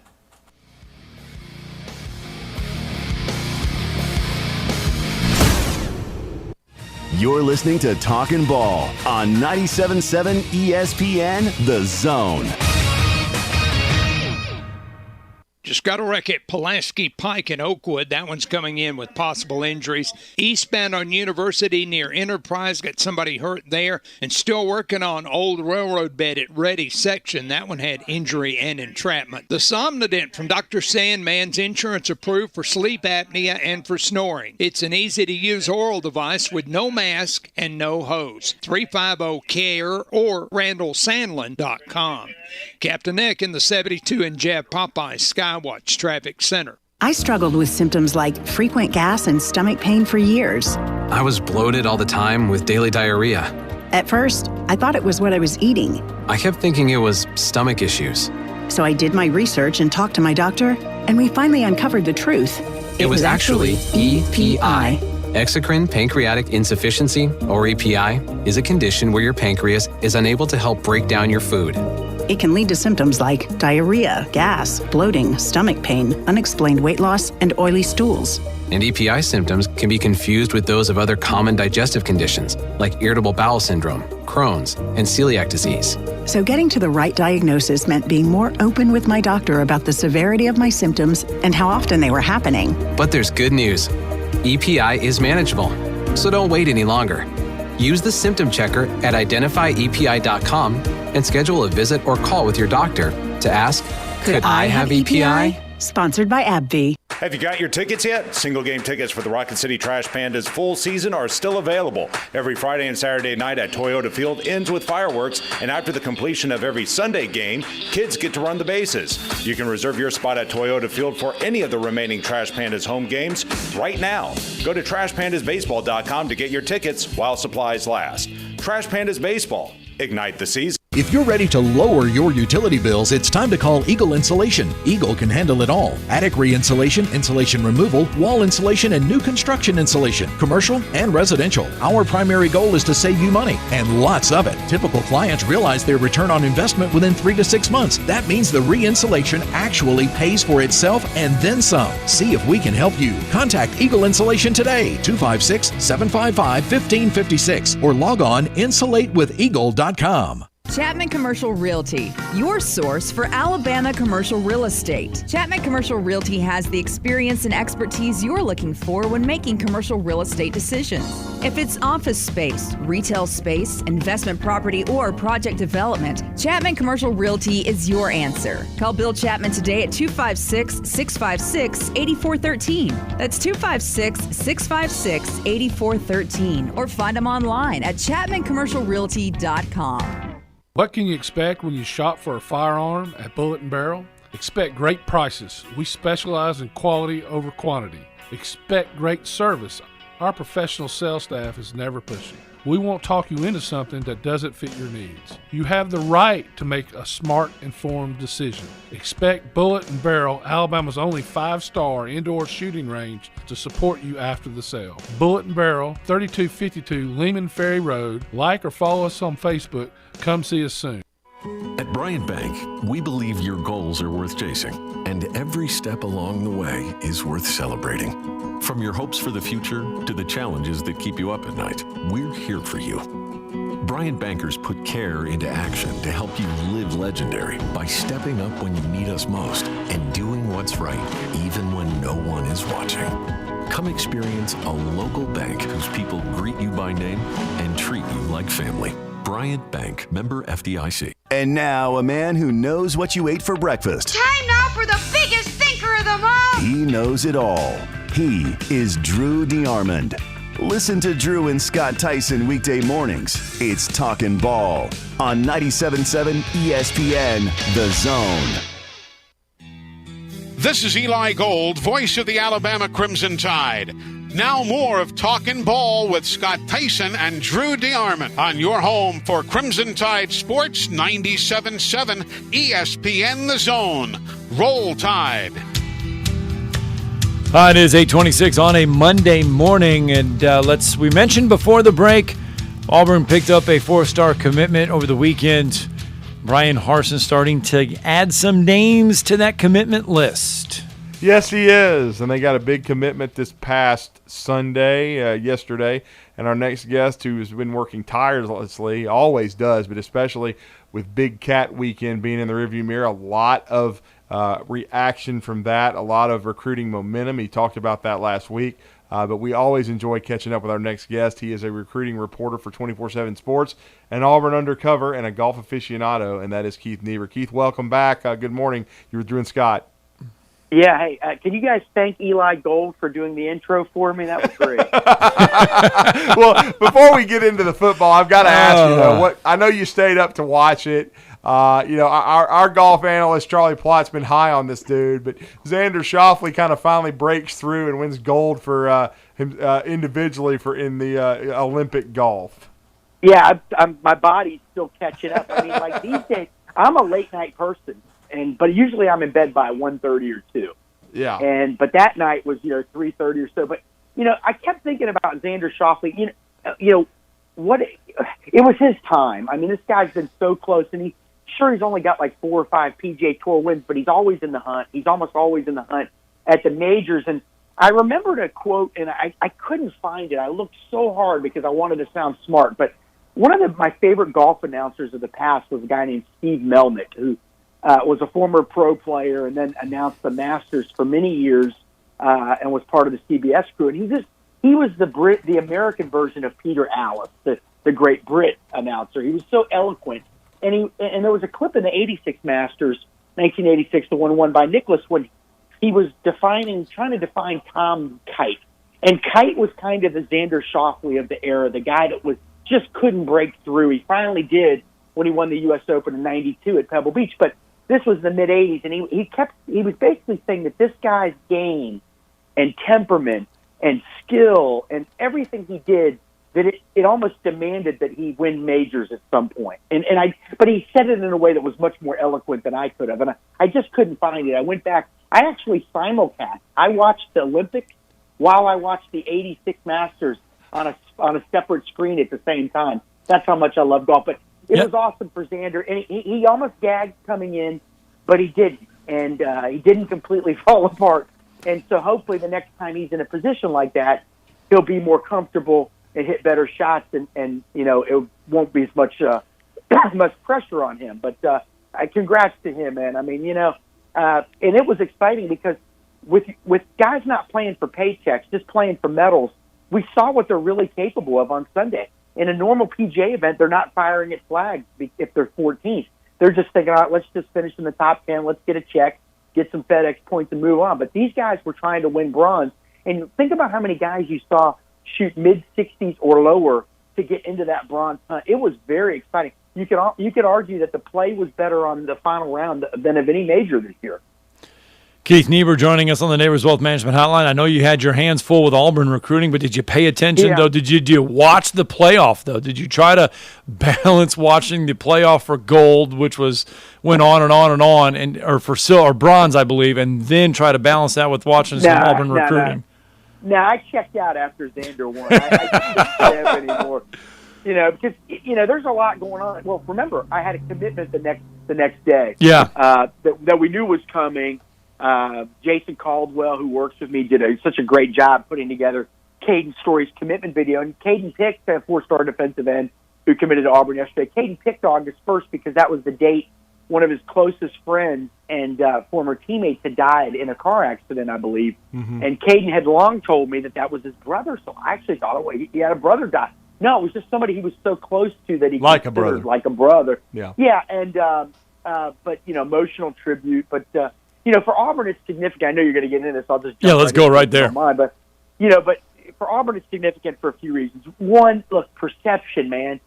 They needed some 4-star talent on that commitment list, but also you were competing. Even though he had multiple Power 5 offers, ultimately it came down to Auburn and UCF.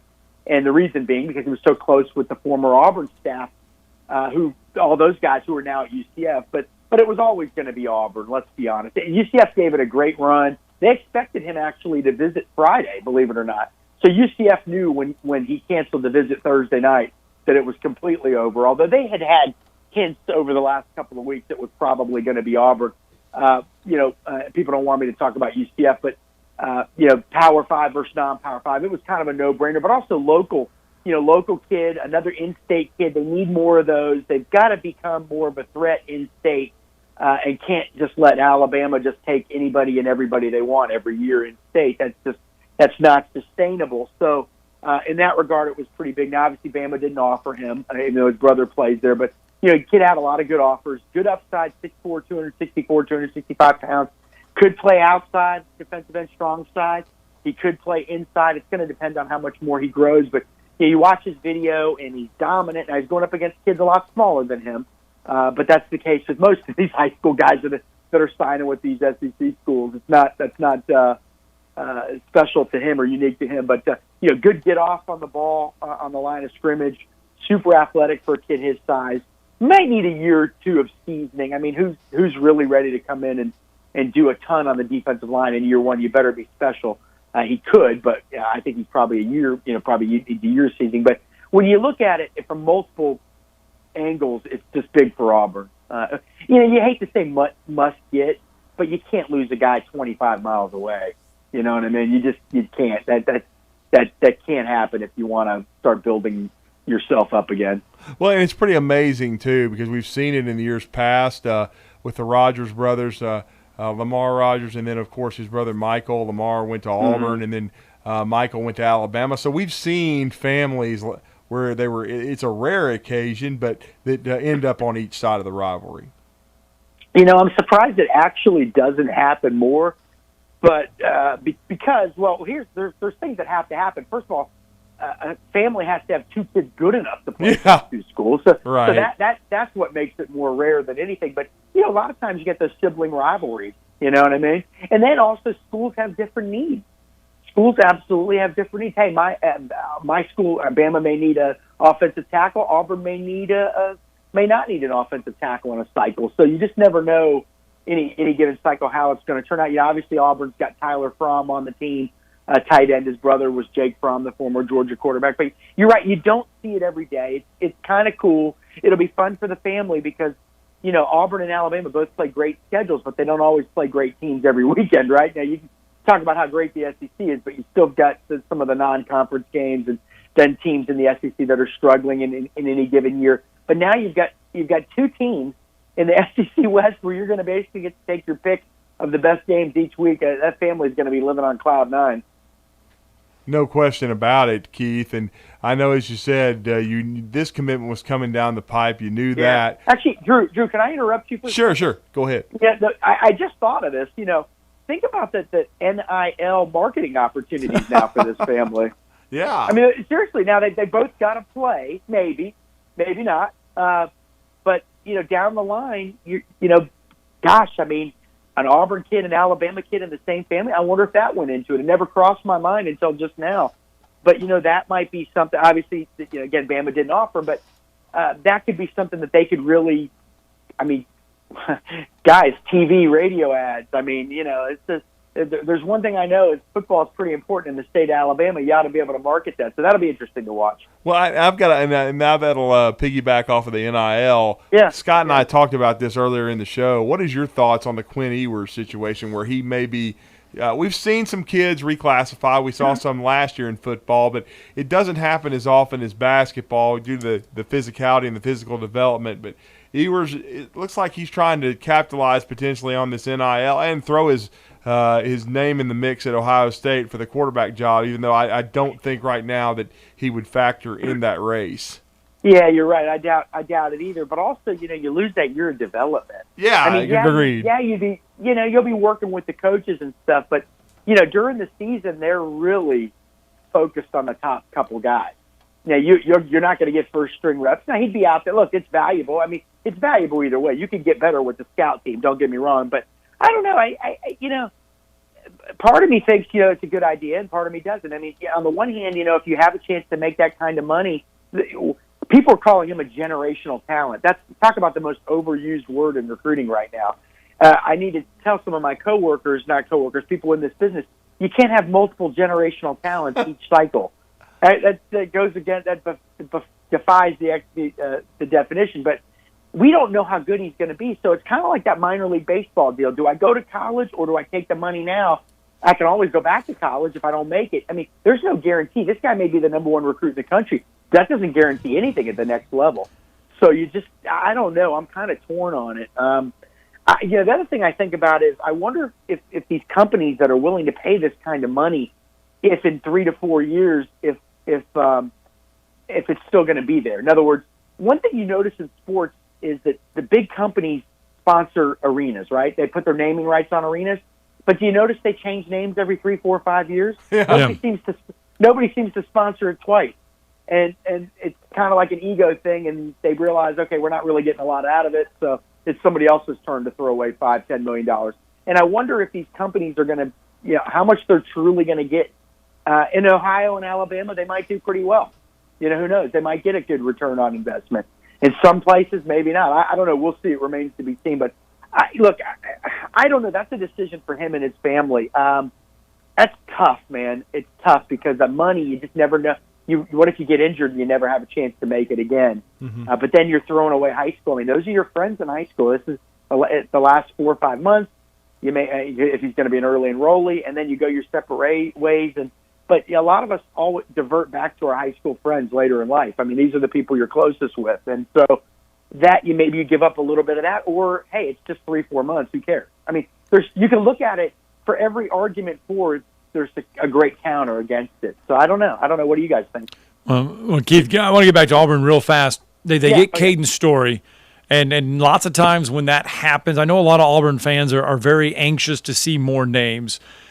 Is that going to start a avalanche of guys coming in for Auburn? I know they're in the mix for a Darius Clemens, a wide receiver, but is it going to start a flow of commitments? I don't think so. I don't think there's going to be an avalanche. I think it's just going to be a steady trickle. They're at 8 commitments now. It could be a smaller class this year because they oversigned last year with the transfers, and then they also want to hit the transfer portal again this next offseason. I mean, let's be honest, guys. Most of the great offensive tackles in this class are already taken, and they're working on a few. They're working on the few that are left. Josh Connerly, 5-star out of Washington State, could visit Auburn.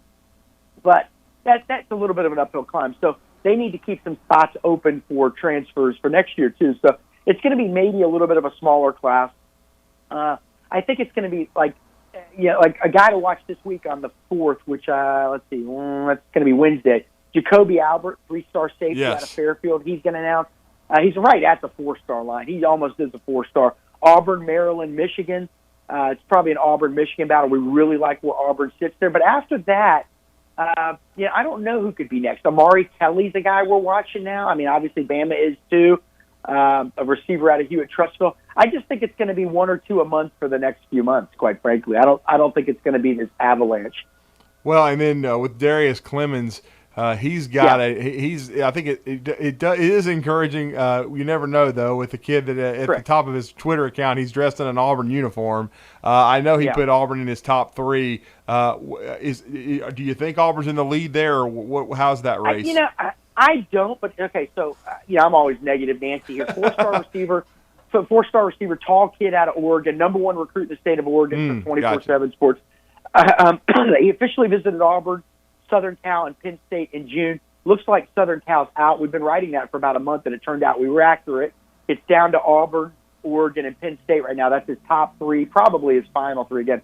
Auburn, Oregon, Penn State. Now, our boots on the ground out in the Northwest, our part of the country, our analysts out there, they think Auburn's probably running 3rd. They actually like Penn State, and some of them. Oh, wow. But at Auburn, there's some quiet confidence. They think they're very much in it. Remember, the guys that are from that part of the country have a prior relationship with this young man. And then also, Darius' father played at Miami Northwestern. So they've got some ties to the South. So it's not like it's a unreachable thing. And also, 2 of his 3 finalists are schools out of the region. Oregon, which is right down the road, an hour and a half, 2 hours away. But then you got Penn State and Auburn, which are both far on the other side of the country. So maybe, Auburn fans are thinking maybe if they beat Penn State, that'll help. Maybe. But ultimately, kids looking for the best fit and all that stuff. But he may be waiting. He's not in any hurry, by the way. He hopes to get back to Auburn for either the Georgia game or the Iron Bowl this fall. That could be big because the Iron Bowl will be right before he's expected to announce. So we'll see. They might have a shot. They might have a realistic shot here. Very good, and we'll see what happens with the young man. As you said, Darius Clements, the top prospect in Oregon, no doubt about that. And then, Keith, I know you've talked with us about Caden Story for a while. Yeah. He's a big commitment for Auburn. D-line is always a very important position. For the listeners, defensive line-wise, besides Caden, who are some other guys to watch? I would think that Auburn would be very interested in Curtis Perry. I know he visited. At least I saw his name. He was supposed to be there for Auburn's Big Cat Weekend. And with Perry, Alabama hasn't really pushed, and I think he's an outstanding talent. Do you think Auburn's heavily in the mix there? Yeah, and I don't want to speak for Alabama. I don't want to speak out of turn. What I will say is that some schools, look, every school has different needs, and he's not he doesn't have the prototypical. He's got a unique body. Let's put that. He's kind of got a tweener body. So some colleges, I don't know if Alabama fits into this or not, but some colleges are just trying to figure out what he would play. But nobody doubts the skill level. And Auburn, I think, is in the mix. Even though he did not visit Auburn. He never did make it a Big Cat. Oh, he did not. Okay. Gotcha. He did not. I'm told by people close to him that Auburn does remain in the mix. Ohio State's in the mix. Texas is in the mix. And, obviously, if the Tide pushes, they're going to be very much in the mix. So that's a guy to keep an eye on. There's a kid out of Louisiana, Maxie Bawden. I think that's how you pronounce it, defensive tackle, 6'3", 290. Now, he's really high on Auburn, and I think Auburn's the team to beat. But he is now probably going to push things back a little bit before he announces. He's one of those kids, he never got to visit anywhere in June. He went to one school, and it was Auburn, and he planned to go places last week, but then somebody close to him got COVID, so he had to quarantine. So he's only been to one school as a prospect, so he's not ready to commit. He kind of wants to get out there and see some schools. So Texas A&M, Georgia, he's mentioned, Mississippi State's emerging. I'm trying to think, defensive line. Oh, gosh. Oh, boy, I'm drawing a major blank, guys. Well, yeah, I know Cameron Crowell from Columbus, Georgia. Carver is another one. Yeah, now that's a guy that he picked up some official offers yesterday. The first state schools could technically offer. They could always verbally. But yesterday they could do it in writing. Kansas State's probably the big one after him right now. Now, if Auburn offers, they're going to get him almost certainly. And they're going to evaluate him. Now, he's one of those guys they need to see more film on. So they're going to probably take a look at what the colleges do a lot of times is they wait until the first 3 games of the season, and then that film comes running in. And once they look at that, they can then make a final determination. Okay, we want this guy, or we need to wait a little bit longer. So that's the waiting with him. Tyrese Fearbury, a 4-star defensive end who committed to Penn State earlier this summer, decommitted just in the last few days. And he was, Auburn was a finalist for him. So keep an eye on Auburn there. Pitt is a school that has a great tradition with defensive linemen. They're Aaron Donald in the NFL. I mean, they're still pumping them out. You don't think of Pitt football much down here, but for whatever reason, defensive line, kind of like Iowa with tight ends, they just kind of own defensive linemen. That's a guy to keep an eye on. And there's going to be more guys emerge again. There was no spring evaluation period this year, so those first few games of the fall, Auburn and all these other schools have lists of guys. Okay, now let's get his film after 2-3 games and make a decision. Look, you saw Georgia offer Inez Cooper, right? Yeah, we talked about that in the first hour, yeah. Yeah. So there you go. There's a perfect example of something coming out of the blue that nobody was expecting. There's going to be a lot more of that because the evaluations are continuing. They always are in any given year, but because of COVID, they went 15 months without being able to see more than that, without being able to see these guys practice or playing games in person. And that's huge. I'll never forget, there was a 5-star kid in the state of Georgia about 5 years ago, and Auburn went and saw him play, and everybody thought he was going to Auburn. I don't want to say his name, but everybody thought he was going to Auburn, and the defensive coordinator at Auburn at the time went and saw him play and didn't like him, didn't think his effort was there, didn't think he was into the game enough emotionally, or he was sitting on the bench alone. All these red flags, and they stopped recruiting the kid, okay? And he's a 5-star guy. So that just tells you their board shifted. They went and saw him play. They weren't in love with him. They changed their minds, went in another direction. The kid signed somewhere else and has never done anything. And so, the board is constantly shifting. And a 5-star during his junior year may not play like a 5-star during his senior year, right? And then guys come out of nowhere and emerge. And if you're an Auburn fan, you're hoping to God that there's some guys like that come out of nowhere and emerge, and everybody else kind of already has their dudes, and you find some gems. That's what you got to hope, because they're really behind right now, or they have been. They're catching up. Yeah, they certainly are trying, and Keith is certainly helping everyone catch up on Auburn recruiting. Well, Keith, we appreciate the time and the knowledge as always. Let everybody know how to connect with your work with 24/7 Sports and Auburn Undercover. Man, just go to auburnundercover.com. I'm getting ready to write about that defensive lineman out of Louisiana, Maxie Baudine. I should have that up in about 30 minutes. All right, man. Keep it up. Thanks, you. Keith. Hey, take care, guys. All right, Keith Niebuhr with us. Let's get a break in. When we come back, we're going to wrap up this 2-hour extravaganza. You're listening to Talkin Ball on 97.7 ESPN, The Zone.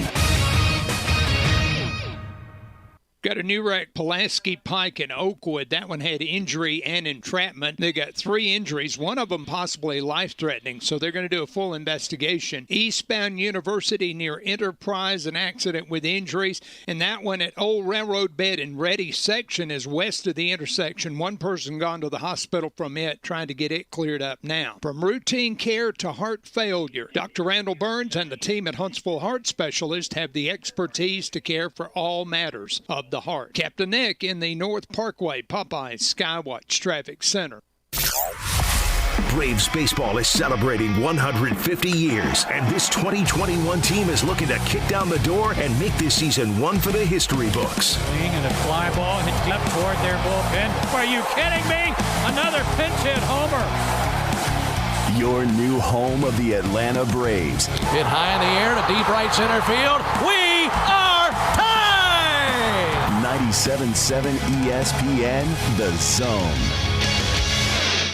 If you need a car, McCurry Motors is ready to put you in a quality vehicle, and in-house financing is available. If you have a job, McCurry Motors will work with you even if you have a bankruptcy, divorce, or bad credit. Visit McCurrySaysYes.com. Every car comes with a warranty, and they report to the credit bureau. With 2 locations, Highway 72 in Athens, call 256-230-0232, or Max Luther Drive in Huntsville. Call 256-713-0575. Listen to the Tom Abraham Show. And he loves fishing. My wife said, I will take the dog guy all day. She said, at least he's positive and makes me laugh. She said, this makes me just want to roll out of the car on I-4. And I said, well, I'll have to tell Tom that you were big on him, that you were requesting. You tell Mrs. Brandon that's good. We'll put her on the list of females that like the show. Listen to the Big Dog, weekdays from 10 to noon on 97.7 ESPN, The Zone. You've got to experience Toyotathon at Bill Penny Toyota. They've got the selection with over 700 new Toyotas to choose from. And they've got the extras with Bill Penny perks and a 10-year unlimited warranty. So get on over to Bill Penny Toyota today and experience Toyotathon. Bill Penny Toyota in Huntsville and online at BillPennyToyota.com. Bill Penny's Toyota 10-year unlimited warranty is valid through the 10th year of ownership. Valid on new vehicles only. See dealer for details. This is Wes Neighbors talking to Chris Haygood of Bob Wallace Appliance. Chris, what sets you apart from other appliance dealerships? Wes, these appliances are going into the most used room in your house, your kitchen. The way we have these appliances displayed, it's easy for you to visualize how they'll look in your home. Wes, what sets us apart is the people. They're well trained. In fact, they live and breathe these appliances. And if you need service, you'll really appreciate our parts department. Contact Bob Wallace Appliance at 256-533-2121. Orange is the color power of construction, the color of Kubota and Huntsville Tractor and Equipment. Those who need to get things done trust Kubota's mini excavators, compact track loaders, and the best keeps getting better with the all-new mini compact loader from one of the top dealers in the country. More than 50 years of family service, every part in the book, and folks who know what to do with them. You'll be seeing orange with Huntsville Tractor and Equipment. Come on, let's go to work. This segment of Talkin Ball is brought to you by University Kia, the #1 volume Kia dealer in the state of Alabama. Located online at universitykia.com.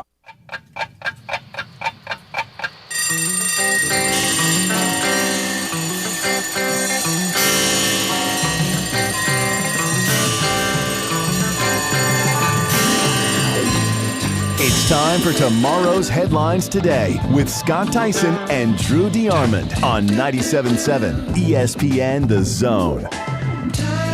Your tomorrow's headlines today actually is an ongoing headline right now. We continue to watch Team USA take on Japan on the baseball diamond. We are in the bottom of the 10th inning. This one has gone extras. 6-6 after a blown save in the ninth. Japan has a runner on third and second. Yep. With one out. Second and third, they put the first runner, of course, they have the unbelievably cool tiebreaker rule that I just love, where they put a runner on second automatically. So the U.S. decided to, I guess, just put another runner on to try to set up a double play. But now they have, Japan, give them credit, they've executed fundamentals. They got the bunt down. So it's second and third with one out for the U.S. Trying to figure out who is on the mound for Team USA right now. As long as I can see a number, I'd be able to tell you. We can tell you Mike Sosha is the manager for Team USA, but that is the baseball going on right now.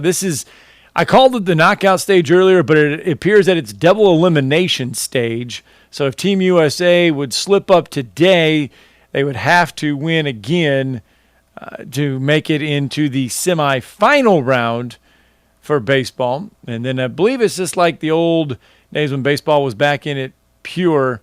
And is this going to end it? That's the ball game, folks. There it is. Japan has just won the game 7-6 in 10 innings after the U.S. choked and couldn't close the deal in the ninth inning. So another underperformance from Edwin the United Jackson. States.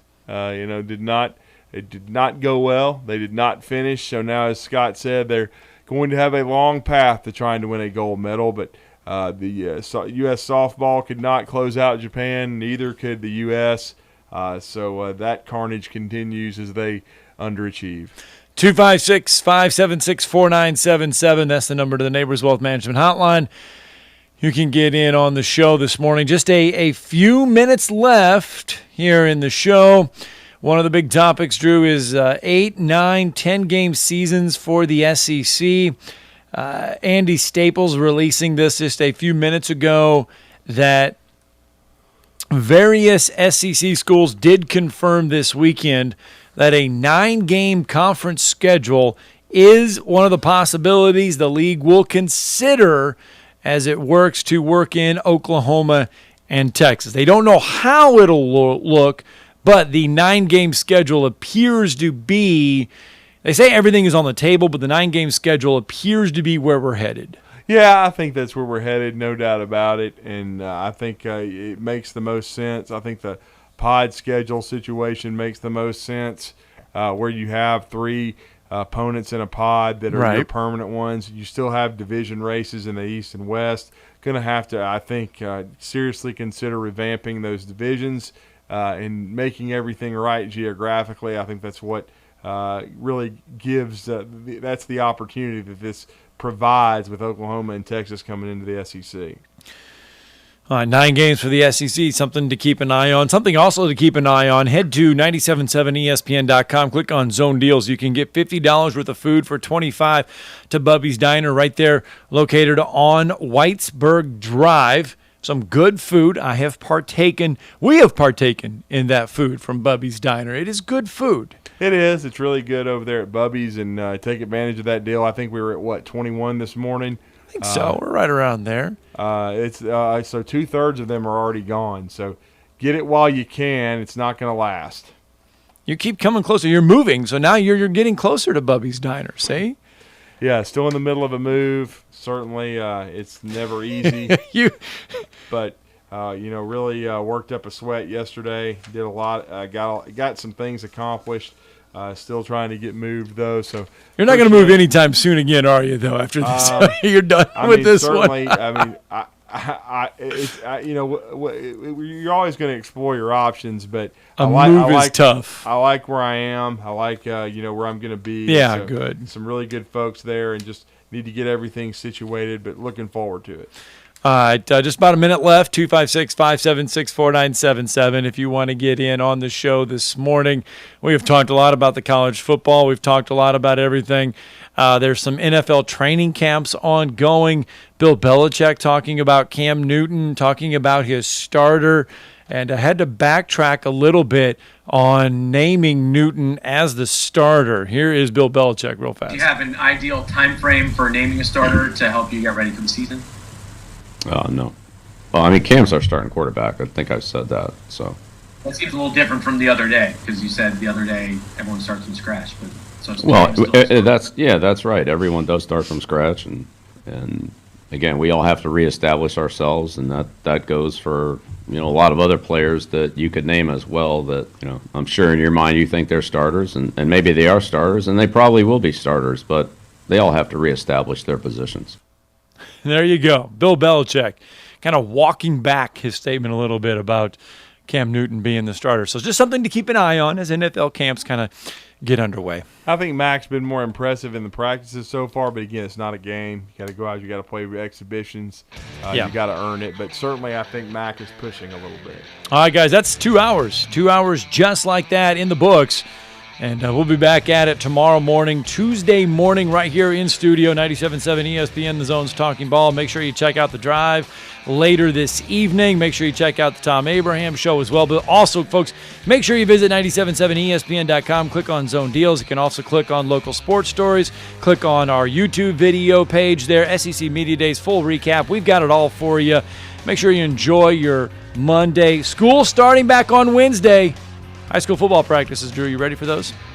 Absolutely. Always ready for some football. We got Huntsville City Media Day. We're going to go check some of that out over at May Jemison High School and try to set up some great interviews this week for you, and we'll talk to you later.